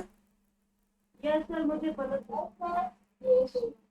अच्छा ठीक है, माइंड मैप्स का मतलब ये होता है कि जैसे हमारे दिमाग में सोचना कैसे रहते हैं। तो मान लो एक प्रश्न है और वो प्रश्न ये है कि ईमानदारी के क्या लाभ हैं। ठीक है, तो आपने अपने दिमाग में लिखा ईमानदारी। अब एक तरीका यह है कि आप लिखिए कि ईमानदार व्यक्ति जल्दी सफल होता है। दूसरा लिखिए कि ईमानदार व्यक्ति सबका प्रिय होता है। तीसरा लिखिए कि ईमानदार व्यक्ति टाइम पे फीस देता है। ये सब लिख सकते हैं। ये फीस वाला मैंने अपने से जोड़ लिया। एक और चीज, और दूसरा तरीका ये कि आप ईमानदारी यहाँ पे लिखिए, बस इसको ऐसे लिखा रहने दीजिए।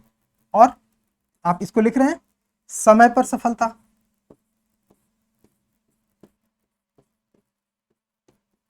दूसरा लिख रहे हैं सबका प्रिय।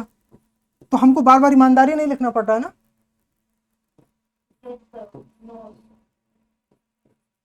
और तीसरी बात समझने की है, लिखने की नहीं।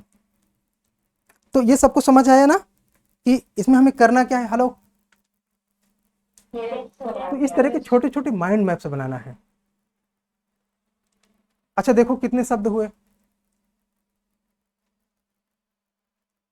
1 2 3 4 5 6 7, है ना।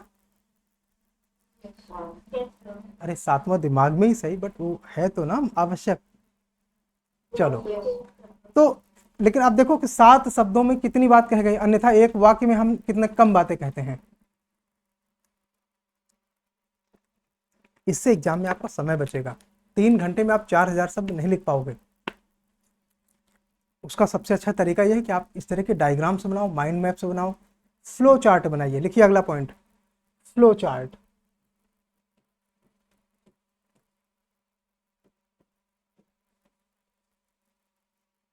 ठीक है, अब फ्लो चार्ट इसमें क्या अंतर होता है देखिए।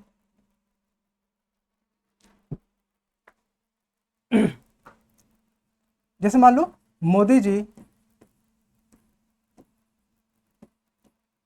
फ्लो चार्ट है देखिए, ईमानदार हैं, ईमानदार हैं। ठीक है, केवल ईमानदार हमने लिखा। उनकी ईमानदारी से क्या हो रहा है, देश में भ्रष्टाचार नहीं है। तो हम क्या लिखेंगे, भ्रष्टाचार निवारण नीतियां। भ्रष्टाचार निवारण निवारण नीतियां। इससे क्या हुआ? देश की प्रगति, देश की प्रगति। या आप कुछ भी अपने से लिख सकते हो, अभी तो हम सिर्फ समझने की कर रहे हैं। देश की प्रगति। अब जब देश की प्रगति हो गई तो जनसंख्या या आबादी या लोगों को मान लो रोजगार मिलता है, या कुछ भी, लोगों को रोजगार मिला, और लोगों को रोजगार मिला तो मोदी जी खुश। ठीक, अब देखो कितने शब्द हुए और मैसेज कितने निकल गए। ये सब मैसेज नहीं, डायमेंशन है कि अलग अलग जगह जाते हुए हम मुश्किल से ये 14-15 शब्द होंगे, लेकिन हमने काफी सारी कहानी, 13 शब्द में वो खुश वाला काट देना, वो लिखना नहीं है, वो ज्यादा हो गया। तो इस तरह से टोटल कितने हुए? 12 शब्दों में या 13 शब्दों में हमने अपनी बात कह दी। ये हुआ फ्लो चार्ट। ये हमको अपने नोट्स में बनाना है, जहां पे हम बना सकते हैं तो करेंगे। जिसको लगता है कि वो भूल जाएगा कि फ्लो चार्ट क्या होता है, वो यहीं पे इसी तरह का तुम भी बना लो, और नहीं तो ये वाला क्लास रिकॉर्डिंग में तुम्हें मिल जाएगा। ये सब बना रहे हैं हम। ज्यादा अच्छा यही है, मैं भी बना रही हूँ। ज्यादा अच्छा यही है। ठीक है, चलो। तो फ्लो चार्ट सब लोग बनाएंगे या नहीं? हाँ तो बनाएंगे। ठीक, इसके अलावा तालिका एवं पाई चार्ट, तालिका एवं पाई चार्ट।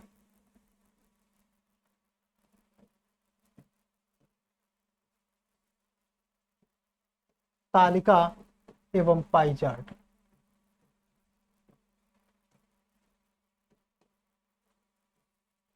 ठीक है, तालिका एवं पाई चार्ट। अब जैसे मान लो कि आपने, अब ये कैसे बनता है देखते हैं। कि जैसे मान लो आपने ये लिखा कि सौर ऊर्जा। ठीक है, देखो ये बिना प्रैक्टिस के नहीं आएगा,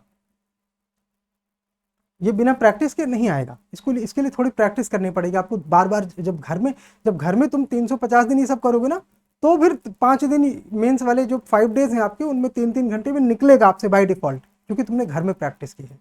तो जब सौर ऊर्जा मान लीजिए आपने लिखा, ठीक, तो आप ऐसा, आप एक तरीका, एक सौर ऊर्जा लिखा, अंडरलाइन कर दिया, ऐसा भी तो आप सौर ऊर्जा बना सकते हो।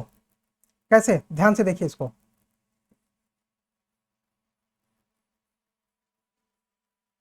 ठीक है, ऐसे। अब आपने एग्जामिनर को महसूस कराया क्या? सौर ऊर्जा। सही है। यस। फिर आपने यहां से एक एरो ऐसे निकाला, ध्यान से देखिए, सौर ऊर्जा। तो ये सौर ऊर्जा कहां पे ज्यादा होती है? ट्रॉपिक्स में, ट्रॉपिक ऑफ कैंसर और ट्रॉपिक ऑफ कैप्रिकन के बीच में, यानी कि कर्क रेखा और विषुवत रेखा के बीच के क्षेत्र में। तो आपने ऊपर लिखा कर्क रेखा। आपको पता है कर्क रेखा ऊपर होती है, नीचे विषुवत रेखा होती है। यहां पे लिखा विषुवत रेखा, विषुवत नहीं इसको, और कैप्रिकॉन को क्या बोलते हैं? मकर रेखा ना। हाँ, कैप्रिकॉन को मकर रेखा कहते हैं शायद। देखो जो बीच में होता है वो विषुवत होता है, जो ऊपर होता है वो कैंसर होता है, जो नीचे होता है वो कैप्रिकन होता है। तो कैप्रिकन को मकर कहते हैं, राइट? मकर रेखा। आप इसमें लिखेंगे 23.5 साउथ, ये भी लिखेंगे 23.5 साउथ, इसको लिखेंगे 23.5 नॉर्थ, ऐसे लिखेंगे। अब आपने एग्जामिनर को क्या किया? 4 शब्द लिखकर या 6 शब्द लिखकर आप उसे महसूस करा रहे हैं कि सौर ऊर्जा का उत्पादन कहां ज्यादा होगा। यस और नो? यस। इन चीजों का ध्यान रखेंगे, ये साइंटिफिक है, यानी कि जो ओरिजिनल स्ट्रक्चर है। यहां पे बनाएंगे भारत का मैप,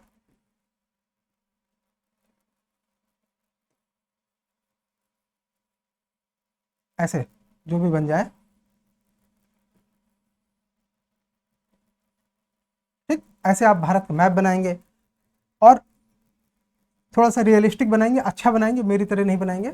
और इसमें फिर आपको मान लो दिखाना है कि गुजरात में जो है या राजस्थान में, ठीक है, राजस्थान में सौर ऊर्जा का ज्यादा उत्पादन होता है। आपको अगर ये दिखाना है तो यहाँ पे लिखेंगे राजस्थान, यहाँ पे लिखेंगे सौर उत्पादन कितना है, हम मान लेते हैं कि 20 गीगावाट है, बस इतनी बात आप लिख के देखिए, कम से कम 50 शब्द का पैराग्राफ बनेगा। जितनी बात इसमें दिखाई दे रही है आप लिख के देखिए, 50 शब्दों से कम में नहीं बनेगा। Clear message? Yes sir.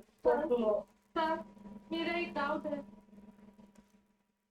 बोलो। जैसे हमने ये पैराग्राफ या पाइथन बनाया और जैसे कि सब कुछ में ओनली मतलब टेक्स्ट वर्ड वाला है, तो फिर उसमें जैसे हमने ये बनाया तो फिर इसमें तो मतलब बहुत जल्दी आंसर हो जाएगा और मतलब हो ही नहीं पाएगा। मतलब तुम ये कह रहे हो बच्चे कि 70 शब्दों में या 60 शब्दों में तुम्हारा उत्तर पूरा हो जाएगा? हाँ हाँ वही बोल रही हूँ मैं। मैं तुमको इसका उत्तर देता हूँ। कल्पना करो कि तुम मम्मी बन गई और तुम्हारा एक 10 साल का लड़का है, तुमने उसको 100 का नोट दिया और बोला ये कि इतने में ही तुम सब पार्टी करके चले आना, और वो आया तुमको 40 वापस कर दिया, बोलो मम्मी पार्टी हो गई, तो ज़्यादा अच्छा है ना? Yes sir. तो यूपीएससी तुमसे यही अपेक्षा करता है। उसने ये नहीं कहा कि तुम 60 शब्दों में उत्तर नहीं पूरा करना, उसने ये कहा कि अधिकतम 100 शब्द, 150 शब्द या अधिकतम 250 शब्द, वो अधिकतम होता है बेटा। सर उसमें आप अपना उत्तर चाहे जितने कम शब्दों में पूरा कर दीजिए, प्रश्न की डिमांड अगर मैच कर गई तो शब्द मैटर नहीं करते, लेकिन ज़्यादा नहीं होने चाहिए। ज़्यादा हुए तो कट जाएंगे। कैसे? मान लो तुम्हारे बच्चे ने 100 रुपये खर्च किए, 20 रुपये उधार किया, और घर आके पापा से बोल दिया पापा गुप्ता जी को 20 रुपये दे देना, उधर अपन बियर पी आए हैं, तब तो पंगा हो गया है ना? यस पापा कहेंगे जब तुमको 100 रुपये दिया, अब मैं किराया और गाड़ी में तेल न डला के तुम्हारे बियर का खर्च झेलूं, वो गलत है। तो यूपीएससी तुमको बियर का खर्च नहीं दे रही, वो अधिकतम शब्द लिख के देती है, तुम्हें कम से कम में निपटाना है। सर इसमें नंबर तो कटेगा नहीं? बेटा नंबर ज्यादा मिलता है। सर ये तो मुख्य भाग में जाएगा ना, मुख्य भाग में ना, तो जो इंट्रोडक्शन और कंक्लूजन तो लिखना ही पड़ेगा। बेटा अभी हमने उत्तर लेखन की तो बात नहीं की ना, ये तो हम सिर्फ नोट्स बनाना बता रहे हैं, जो आपके नोट्स घर में बनते हैं वो वाले नोट्स, राइट? यस तो नोट्स बनाने में हमें ये सब बातें ध्यान रखना होगा। इसके अलावा नोट्स को अपनी भाषा में लिखें, मतलब जो वाक्य हों वो किताब या टीचर के द्वारा जो बोले गए हैं उन वाक्यों से हूबहू ना लिखें। जैसे कुछ बच्चे आंसर राइटिंग में हूबहू वो लिखते हैं जो कि मैंने बोला हुआ होता है। मैं कई बार सोचता हूँ कि बच्चे ने क्या सोचा होगा। ये सोचा होगा कि देखेगा तो है नहीं, दूसरा ये सोचा होगा कि देखेगा तो कौन सा जान जाएगा कि हाँ जो उसने लिखाया वही हमने लिखा। तीसरा ये सोच सकता है कि अच्छा नंबर कम ही देगा तो क्या हो जाएगा। चौथा ये सोचा होगा कि कौन सा असली एग्जाम है। तो जो भी थॉट हो आप हूबहू नकल करते हो। आधे से ज्यादा बच्चे यही कर रहे हैं, कुछ दिन आधे से ज्यादा बच्चे यही करते हैं, वो हूबहू नकल कर देते हैं जो हमने लिखाया। नहीं, आप नोट्स में ही अपनी भाषा लिखना शुरू करो ताकि एग्जामिनेशन हॉल में ये ना लगे। अच्छा एक बार कल्पना करो कि मान लो तुम में से 20 लोग यूपीएससी मेंस लिख रहे हैं। अब यूपीएससी में एग्जामिनर ने देखा कि ये 20 बच्चों ने हूबहू लिखा है कार्ल मार्क्स के बारे में, एकदम सब एक जैसा लग रहा है, एक ही जगह बैठे थे और नकल करे हैं, फिर तो तुम सबको मैं किसी को अच्छे नंबर नहीं देगा। इसलिए तुम्हारी भाषा अपनी होनी चाहिए। उसको कहते हैं उत्तर लेखन की मौलिकता या नोट्स मेकिंग की मौलिकता। मौलिकता मतलब हमारा अपना गुण उसमें आ जाए। करोगे? हाँ सर, 2-3 महीने तो पहले रिपीट क्लास देखना होगा, रिपीट क्लास होता है फिर तो उसके उसमें जो है उसमें रोशन बेटा नाव के नीचे नहीं लटका जाता, ऊपर बैठ जाया जाता है। सुनो ध्यान से हम क्या कह रहे हैं, जो तुम कह रहे हो वो हम नहीं कह रहे हैं। सबको समझ में आया क्या हम कह रहे हैं? कि जब आप नोट्स बनाओगे तो नोट्स का मैसेज ले लोगे कि मैसेज क्या है, और उस मैसेज को अपनी भाषा में लिखोगे। ठीक है? हेलो, भाषा आपको अपने हिसाब से निकालनी पड़ेगी कि हम इसमें क्या लिखें और क्या ना लिखें। क्लियर। एक और चीज, ये भी ज्यादातर बातें सबको पता है, लाख को नहीं लेकिन 25,000 को ये सब पता है। 25,000 बच्चों को यूपीएससी में जो तैयारी करते हैं ये सब पता है, सीटें तो 1,000 है। तो ठीक है, ये भी उतना इंपॉर्टेंट नहीं है, ये सब सबको पता है। जिसको नहीं पता उसके लिए एक कहावत है, अरहर की टट्टी गुजराती ताला। अब जिसको समझ में आया ठीक, नहीं समझ में आया तो कोई बात नहीं। और काम की थोड़ी बात करते हैं। आप लिखिए, नोट्स के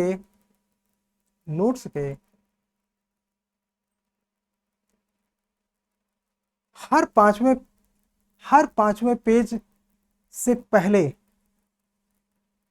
नोट्स के हर 5वें पेज से पहले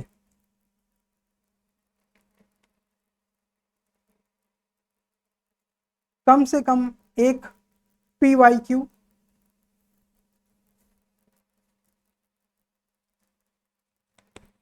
या संभावित प्रश्न, PYQ या संभावित प्रश्न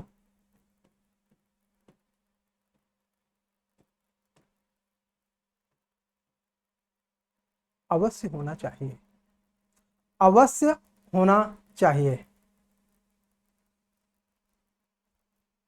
अब इसका मतलब क्या है? हाँ, ये अलग है, ये 1000 तो छोड़ो, ये बात सिर्फ तुम 30 लोग जानते हो, ये बात सिर्फ तुम 33 लोग जानते हो, ये जो बात आपको मैंने बताई। क्यों? क्योंकि ये काम आप किसी का भी नोट्स देख लीजिए नहीं है, चाहे जिसका देख लीजिए, चाहे किसी बड़ी कोचिंग का देख लीजिए, चाहे किसी टॉपर का डाउनलोड करके देख लेना, मैं कह रहा हूं किसी का तुम देख लेना, ये नहीं है। हर 5वें पेज से पहले एक PYQ या संभावित प्रश्न होना चाहिए। ऐसा क्यों? कोई बता सकता है क्यों? अंजलि बता सकते हैं, अंजलि यादव बताओ बेटे। सर ऐसा इसलिए होना चाहिए ताकि सर जो हम पढ़ रहे हैं सर हम कुछ समझ सके कि जो हमने पढ़ा है वो हम पढ़ के कर भी पा रहे हैं, या पिछले कुछ आए भी है क्वेश्चन या फिर नहीं आए थे। यस, मैंने सिर्फ प्रश्न लिखने के लिए बोला, उत्तर लिखने के लिए नहीं। मतलब ये कि जो हम पढ़ रहे हैं उससे पहले क्वेश्चन आए हैं कि नहीं, और या ऐसा कोई टॉपिक है जिससे हमें ये लगता है कि इससे भविष्य में निश्चित प्रश्न आ सकता है, तो आपने वो क्वेश्चन बना के लिखा।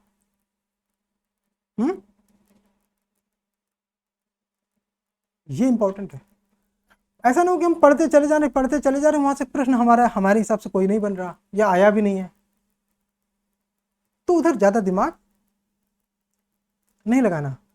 नहीं तो तुमको मैंने अभी एक योग्य छात्र की कहानी सुनाई थी, 2016 में दिल्ली आया, लक्ष्मीकांत पार्ट 2 बनाया, सीनियर से डांट खाई, सुधार आया। याद आया? वो काम नहीं करना, वो काम नहीं करना, वो करना है जहां से क्वेश्चन आए। पक्का ना? ये काम करोगे? ध्यान रखेंगे ये वाली बात। तो ये चीजें जब आप करोगे तो आपको इस बात में समझ बढ़ेगी कि अच्छा हमारे पढ़ने का तरीका क्या होना चाहिए और क्या था कि बीच में गंगा नदी बह रही है। एक गाना था, मेरे साजन है उस पार, तो तुम्हारा साजन कौन है? यस, हाँ सबका सही है, लवासना भी सही है, यूपीएससी भी सही है। तो ये जो बीच की गंगा नदी है, इसको निचोड़ के तुम पुल बना लो उसमें, और वो पुल ऐसे बनेगा। जो पढ़ने के तरीके में तुम्हारी खाई है, उस खाई को खत्म करो और ऐसे तरीके से पढ़ो जिस तरीके से मैं प्री के बारे में भी बताऊंगा 1-1.5 महीने बाद कि प्री में इस चीज को कैसे इंप्लीमेंट करें। अभी केवल मेंस को ध्यान में रखिए, इसीलिए ये जितने भी नियम मैं बता रहा हूं आपको, ये सब उन नोट्स पर लागू होंगे जो मेंस स्पेसिफिक हैं, जैसे ऑप्शनल, जैसे GS4। निबंध के बारे में तुम्हें कुछ नहीं करना, वो हम देख लेंगे। इन चीजों में ये हम ध्यान रखेंगे। क्लियर? मैंने बोला ये पर्सनल नोट्स हैं। जो टीचर लोग लिखाते हैं वो नोट्स के साथ साथ स्टडी मटेरियल होता है, पता है ना? वो नोट्स प्लस स्टडी मटेरियल होता है, एंड वो स्टडी मटेरियल ज़्यादा होता है, नोट्स कम होता है। जो तुम अपने से बनाते हो वो नोट्स होता है, स्टडी मटेरियल वो भी होता है, लेकिन वो पर्सनल डेडिकेटेड समर्पित नोट्स होता है जो तुम एग्जाम के पहले पढ़ते हो। समझ आया? क्लियर? तो ये बात हम ध्यान रखेंगे। यहां तक किसी को कोई प्रश्न हो तो पूछो, फिर हम आगे बढ़े बात को।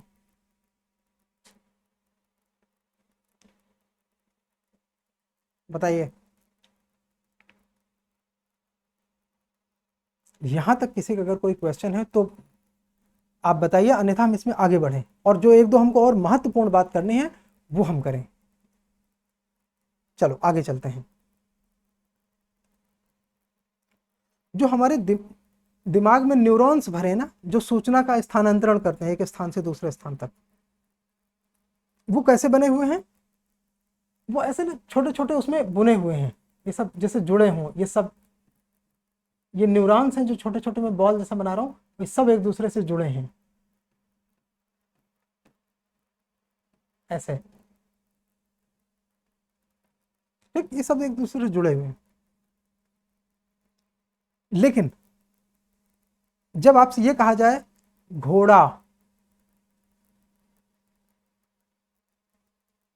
लाल कलर का घोड़ा, और फिर मैं तुमसे कहता हूं इसे डिलीट करो, तो अब ये डिलीट नहीं हो रहा, यस और नो? क्यों? तुम्हारे न्यूरॉन्स ने जो बाहरी दुनिया से एक चित्र देखा हुआ है, आंखों ने जो चित्र देखा है घोड़े का, तुम्हारे न्यूरॉन्स उन सारे जगहों में एक दूसरे को करंट भेजना शुरू कर चुके हैं। इसलिए जो घोड़े का चित्र बनाने के लिए दिमाग में जितने न्यूरॉन्स जो एक्टिव होने चाहिए वो एक्टिव हो गए हैं। अब मान लो मैं तुमसे कह रहा हूँ घोड़े को भूल जाओ, तो तुम और ज्यादा याद करते हो। जैसे वो घोड़ा ना रोमियो हो गया, घोड़े को भूल जाओ तो तुम और ज्यादा याद करते हो। जैसे वो घोड़ा ना दीपिका पादुकोण हो गई लड़कों कि मैं कह रहा हूँ भूल जाओ, तुम करो नहीं, अरे भूल जाओ नहीं। तो इस साइंस का हम यूज करें पढ़ाई में। हाँ, इसका तरीका है। अब फिर ध्यान से सुनिए, एक कहानी मैं आपको बताता हूँ, उससे आप लिंक करेंगे, फिर मैं अगला रूल आपको लिखाता हूँ। एक पॉटर था। पॉटर मतलब वो होता है जो बर्तन बनाने वाला। क्योंकि हमारे देश में धोबी एक जाति होती है, इसलिए मैं उसको उच्चारण ठीक नहीं समझता। एक पॉटर था जो मिट्टी के बर्तन बनाता था, और उसका बच्चा कक्षा 3 में पढ़ता था। तो वो हर रोज मिट्टी के बर्तन बनाता, बेचता, और उनका घर आराम से चलता। एक साल ऐसा हुआ कि धूप नहीं निकली और खूब बारिश हुई, तो उसके मिट्टी के बर्तन सूख पाएंगे क्या? नहीं सूख पाएंगे।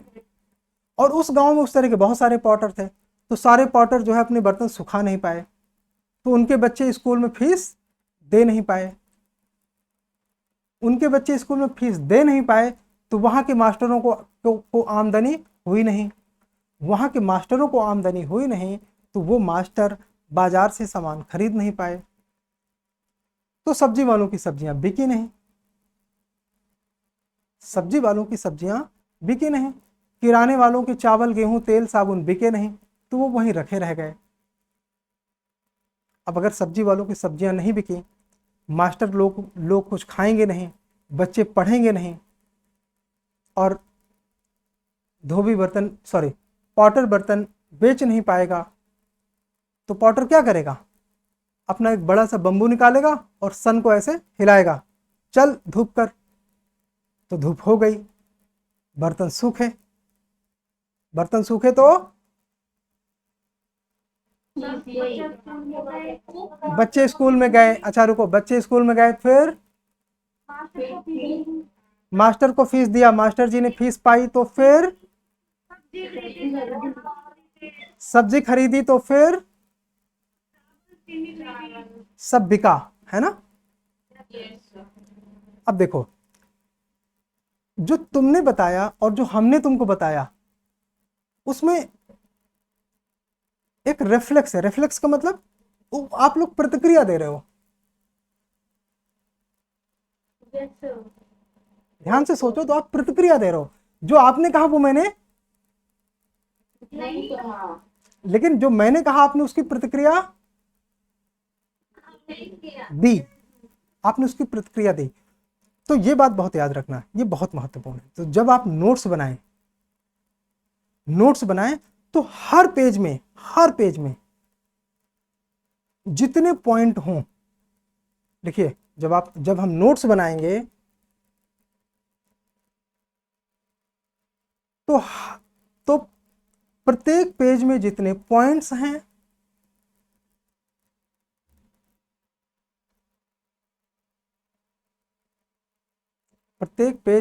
पॉइंट्स हैं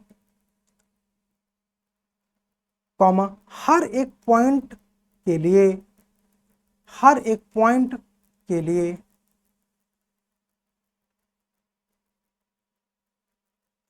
हर एक पॉइंट के लिए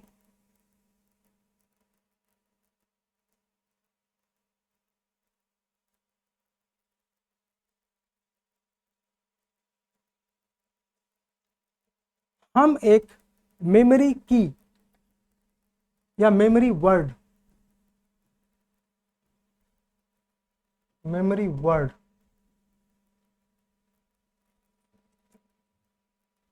हिंदी में याद दिलाने वाला शब्द,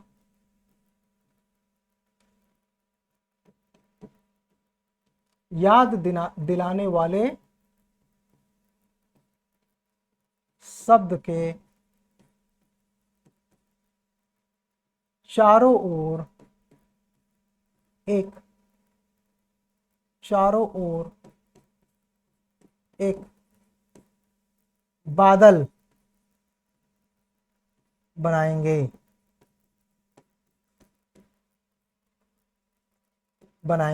अब बताओ इसमें किसी को दिक्कत?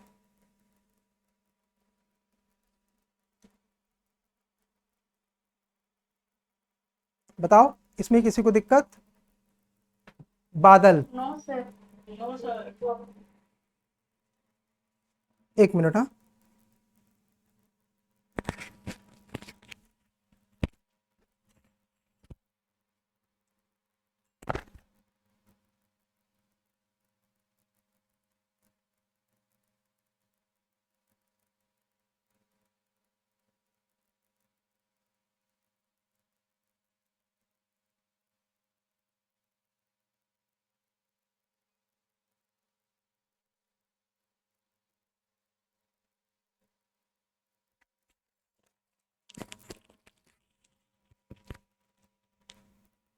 कोई दिक्कत नहीं ना? बादल बनाना आता है? यस। अच्छा बताओ इस पैराग्राफ में वो कीवर्ड कौन सा है?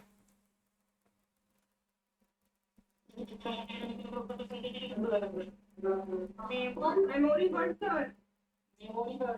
इस पूरे उसमें लाइन में वो कीवर्ड कौन सा है जिसको अगर ध्यान में दिया जाए तो पूरा वाक्य आपको क्लिक करे, मतलब उसकी प्रतिक्रिया आए। हम ये बोल रहे हैं, अभी मैंने जो आपको पॉटर वाली कहानी बताई उसमें प्रतिक्रिया आ रही थी ना, तो इसमें वो शब्द कौन सा है जिसको पढ़ने पर वो प्रतिक्रिया दिमाग से आए? मैंने प्रतिक्रिया बोला, मैंने ये नहीं बोला कि वो वर्ड हमें याद रहे। देखो ध्यान से सुनो, जो मेमोरी वर्ड है, इसमें जो मेमोरी वर्ड है वह एक, जैसे कहते हैं कि एक मुख्य शब्द है, वो आपको प्रतिक्रिया नहीं देगा, वो आपको याद रखना पड़ेगा मेमोरी वर्ड। लेकिन बादल आपको प्रतिक्रिया देगा। जैसे मैं बोलूं बादल बनाना है तो दिमाग से क्या आ रहा है? मेमोरी रखने वाला ना पॉइंट, मेमोरी रखने वाला शब्द।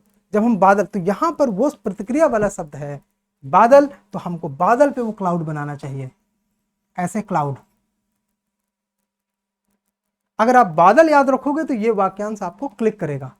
अगर आप मेमोरी याद रखोगे, इसमें है याददाश्त कहीं पे याद, ये अगर मान लो आप इस मेमोरी यानी कि याद वर्ड को याद रखने की कोशिश किया, ये तो इसके लिए आप क्या कर सकते हो, इसके ऊपर एक आयत बनाएंगे। लिखिए आगे, तथा तथा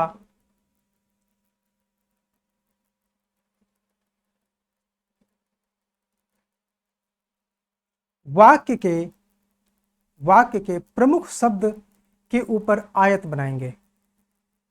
वाक्य के या पॉइंट के, दोनों में से कुछ भी चलेगा, पॉइंट के प्रमुख शब्द के ऊपर आयत बनाएंगे। लिख लिया आपने?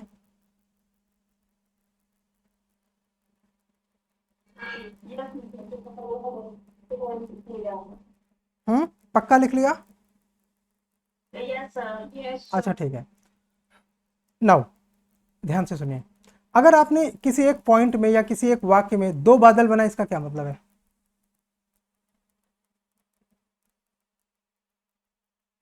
या दो आयत बनाए, इसका क्या मतलब है?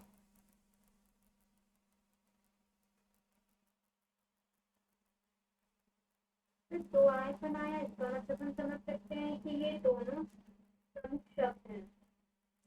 और वो कंफ्यूज करेंगे आपको, ये ध्यान रखना। एक पॉइंट में अगर आपने दो क्लाउड या दो आयत बनाए तो वो आपको कंफ्यूज करेगा। आपको ऐसा लग सकता है कि उससे आपको याद ज्यादा आया, लेकिन वो एक पॉइंट में हो सकता है, दूसरे में हो सकता है। लेकिन जब आपके पास ऐसे 5 पॉइंट होंगे और 10 आयत हो गए या 8 आयत हो गए, तो सब गड़बड़ हो गया। जैसे बंदूक की गोली किसी एक स्थान को तेजी से हिट कर सकती है, दो स्थानों को हिट नहीं कर सकती। यस, उसी तरह मेमोरी में जो स्ट्राइक होता है, स्ट्राइक समझते हो ना? स्ट्राइक, स्ट्राइक जैसे वो स्ट्राइक क्या है मैं आपको बताता हूँ।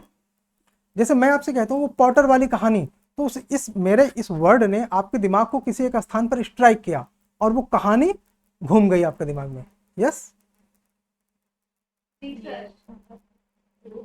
जैसे मैंने कहा घोड़ा याद नहीं करना, तो भी आपके दिमाग में घोड़ा एक जगह पे स्ट्राइक किया। उसी तरह अपनी मेमोरी को कभी दो बिंदु मत बताओ।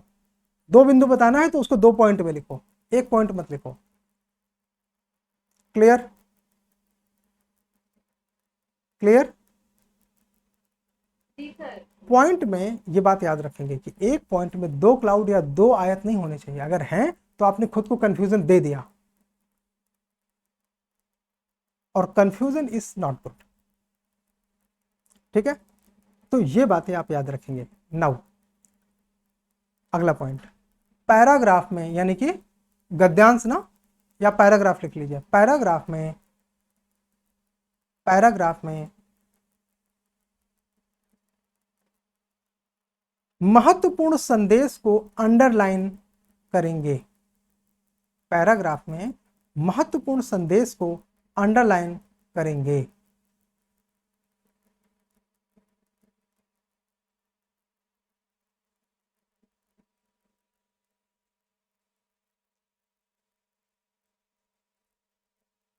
तो ये जितनी बातें मैंने आपको बताई, ये सब मेंस को ध्यान में रख के बताई।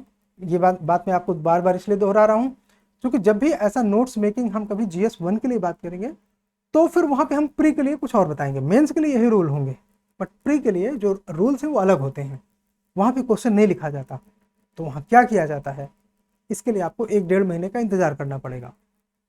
जुलाई 15 के बाद फिर हम इसी तरह कोई एक दिन रखेंगे जिसमें पॉइंटर कैसे बनाया जाता है, वो प्री के लिए होगा। और ये 2 काम अगर आपने किए ना तो एग्ज़ाम ऐसे निकलेगा जैसे कि हम एक ऐसी ट्रेन में बैठ गए जो ट्रेन मंजिल तक पहुंचनी तय थी, हमको ज़्यादा एफर्ट नहीं करना पड़ा, और तुम एक रूटीन वे में जो अपना लेबर कर रहे हो, मेहनत कर रहे हो, हार्डवर्क कर रहे हो, पढ़ाई कर रहे हो, उसी से तुम UPSC में अपना सिलेक्शन पा सकते हो। लेकिन जो गलती हमको एग्जामिनेशन हॉल में लगती है उन गलतियों को घर में ठीक करो। तो मैं आज के सेशन की समरी अगर लेके चलूं तो हमने सबसे पहले क्या क्या समझा, ये कि क्या चुनौतियां हैं, क्यों हमारे पढ़ाई, हमारे अध्ययन और एग्जामिनेशन में जो प्रश्नों की डिमांड होती है उसमें एक अंतर होता है। हमने पहले ये समझा। जोर से बोलो, यस और नो। इसके समाधान के लिए हमने दूसरे बिंदु में ये समझा कि UPSC की PYQ 10 साल के लिए और यूपीएससी के सिलेबस दोनों को आधार मानकर हम अपना पर्सनल नोट्स बनाएंगे हर सब्जेक्ट में। से यस और नो? Yes sir. सर तीसरी बात हमने ये समझी कि ये काम हम अकेले नहीं कर सकते, तो खोज का जितना कार्य है, सर्च ऑब्जर्वेशन का जितना कार्य है, वो हम टीम बना के करेंगे। यस और नो? Yes sir. चौथी बात जो हमने समझी वो ये कि हमारा अपना पर्सनल नोट्स इन सिद्धांतों के आधार पर होगा। यस नोट्स इन सिद्धांतों के आधार पर होगा। यस और नो? कितनी बातें मैंने बताई? 4 ना? इन चारों बातों को एक अपने दिमाग में एक बड़े से वृत्त के अंदर कैप्चर कर लो, और ये वृत्त है लवासना की आवश्यक शर्तें। इनको पूरा करे बगैर आप लवासना नहीं पहुंचोगे। ठीक है? ये वृत्त है लवासना की लक्ष्मण रेखा। अगर आपने इसके बाहर निकले तो तुम्हारा सब तैयारी में गड़बड़ियां आ सकती हैं। इसी के अंदर, इसी दायरे में रह के तैयारी करोगे तो चीजें अच्छी हो जाएंगी। नाउ आज का सेशन हम समाप्त करें। इससे पहले मैं आपसे एक क्वेश्चन लूंगा, एक एक दो क्वेश्चन जो भी आपके हैं वो आप उनसे पूछ लीजिए, फिर एक अंतिम message and then class finish. हाँ, कौन किसका क्वेश्चन है किसी का?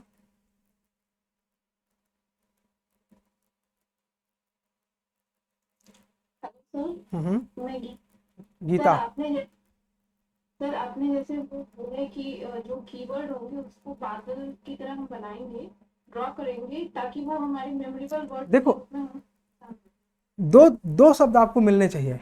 एक शब्द वो जो हमको सब याद दिलाता हो, उसको बादल में बनाएंगे। अगर वो नहीं है तो दूसरा हमको वो शब्द मिल सकता है जो कि हमको याद रखना है, तो उसके ऊपर हम आयत बनाएंगे। उसमें आपको जोर देना पड़ेगा। जो बादल वाला वर्ड होता है उसमें रिफ्लेक्स आता है, वो आपको याद नहीं रखना पड़ता, वो आपका दिमाग स्वतः देता है। जैसे मैं आपको एग्जांपल पे अब फिर से एक एग्जांपल से समझाऊंगा। मान लीजिए एक टॉपिक है गरीबी एवं अशिक्षा। गरीबी एवं अशिक्षा, ठीक? क्लियर? गरीबी होगी तो अशिक्षा बढ़ेगी, तो आपका अशिक्षा हो गया क्लाउड और गरीबी हो गया आयत। ठीक है ना? ये आसान था इसलिए आप कर पाए, और ये इतना आसान है कि इसको उलट दो तो भी सही है। अशिक्षा होगी तो ये आसान था इसलिए, ये आसान था इसलिए, ये आसान था इसलिए। इसको और दूसरा हम लेते हैं जो थोड़ा सा इससे कठिन है। पढ़ोगे तो सिलेक्शन होगा। हाँ, ये ठीक है। तो इसमें सिलेक्शन जो है आपका क्लाउड है और पढ़ना आपका आयत है। ठीक है? भूलोगे तो नहीं। अब इसका उल्टा नहीं हो सकता। आप सिलेक्शन होगा तो पढ़ोगे, ऐसा नहीं हो सकता। ठीक है ना? तो इसलिए मैंने बोला कि जो आपका दिमाग उत्पन्न करता है उसके लिए आप बादल बनाओ, नहीं है तो कोई बात नहीं। जो हमको याद रखना है उस शब्द के ऊपर आयत बनाओ, वो नहीं है तो दोनों कोई बात नहीं। अगर है तो है, नहीं है तो। अगर हमने ये पहचानना शुरू कर दिया तो हमारे दिमाग में ना एक, जैसे कहते हैं ना, जैसे आपकी मम्मियाँ पहले स्वेटर बुनती थी ना, उसी तरह दिमाग में नॉलेज बुन जाएगी। सब एक दूसरे में फंसा रहेगा ताकि कोई चीज़ आपसे दिमाग से गिरे ना, छूटे ना। जैसे जेब से फटे हो तो सिक्के गिर जाते हैं, वैसा ना हो। ठीक है? कि जेब से सिक्के की तरह आपकी नॉलेज आपके दिमाग से गिरे ना। आपका दिमाग छलनी नहीं होना चाहिए कि हर चीज़ जाती है और बह जाती है। आपका दिमाग तेनालीराम की गुड़िया होनी चाहिए, जिसके अंदर कोई चीज़ जाती है तो बाहर कभी नहीं निकलती। उसके लिए ये सारे तरीके अपनाएंगे। ये अंत नहीं है, इसमें और बहुत सारी चीज़ें आगे हमें जोड़नी है, लेकिन नेक्स्ट टाइम में हम सिर्फ उन लोगों को जोड़ेंगे जिसके नोट्स हमें ऐसे दिखाई देंगे। ठीक है? और कोई क्वेश्चन? Yes sir. हाँ, बोलो। सर जैसे हमने मतलब पीवाईक्यू देखा और हमने एक ऑप्शन पे दो बुक और कोई मतलब प्रिंटेड नोट्स किसी सर का पढ़ा, उसमें से जैसे कि मैक्सिमम क्वेश्चन नहीं हो रहे हैं।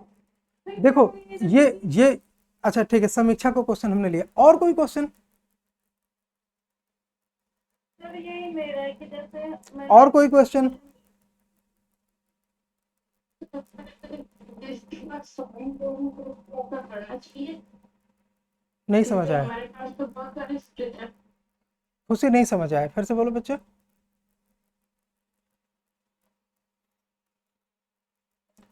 देखो मैं क्या बताता हूँ, आप लोग ये काम प्लान करो, ठीक है ना।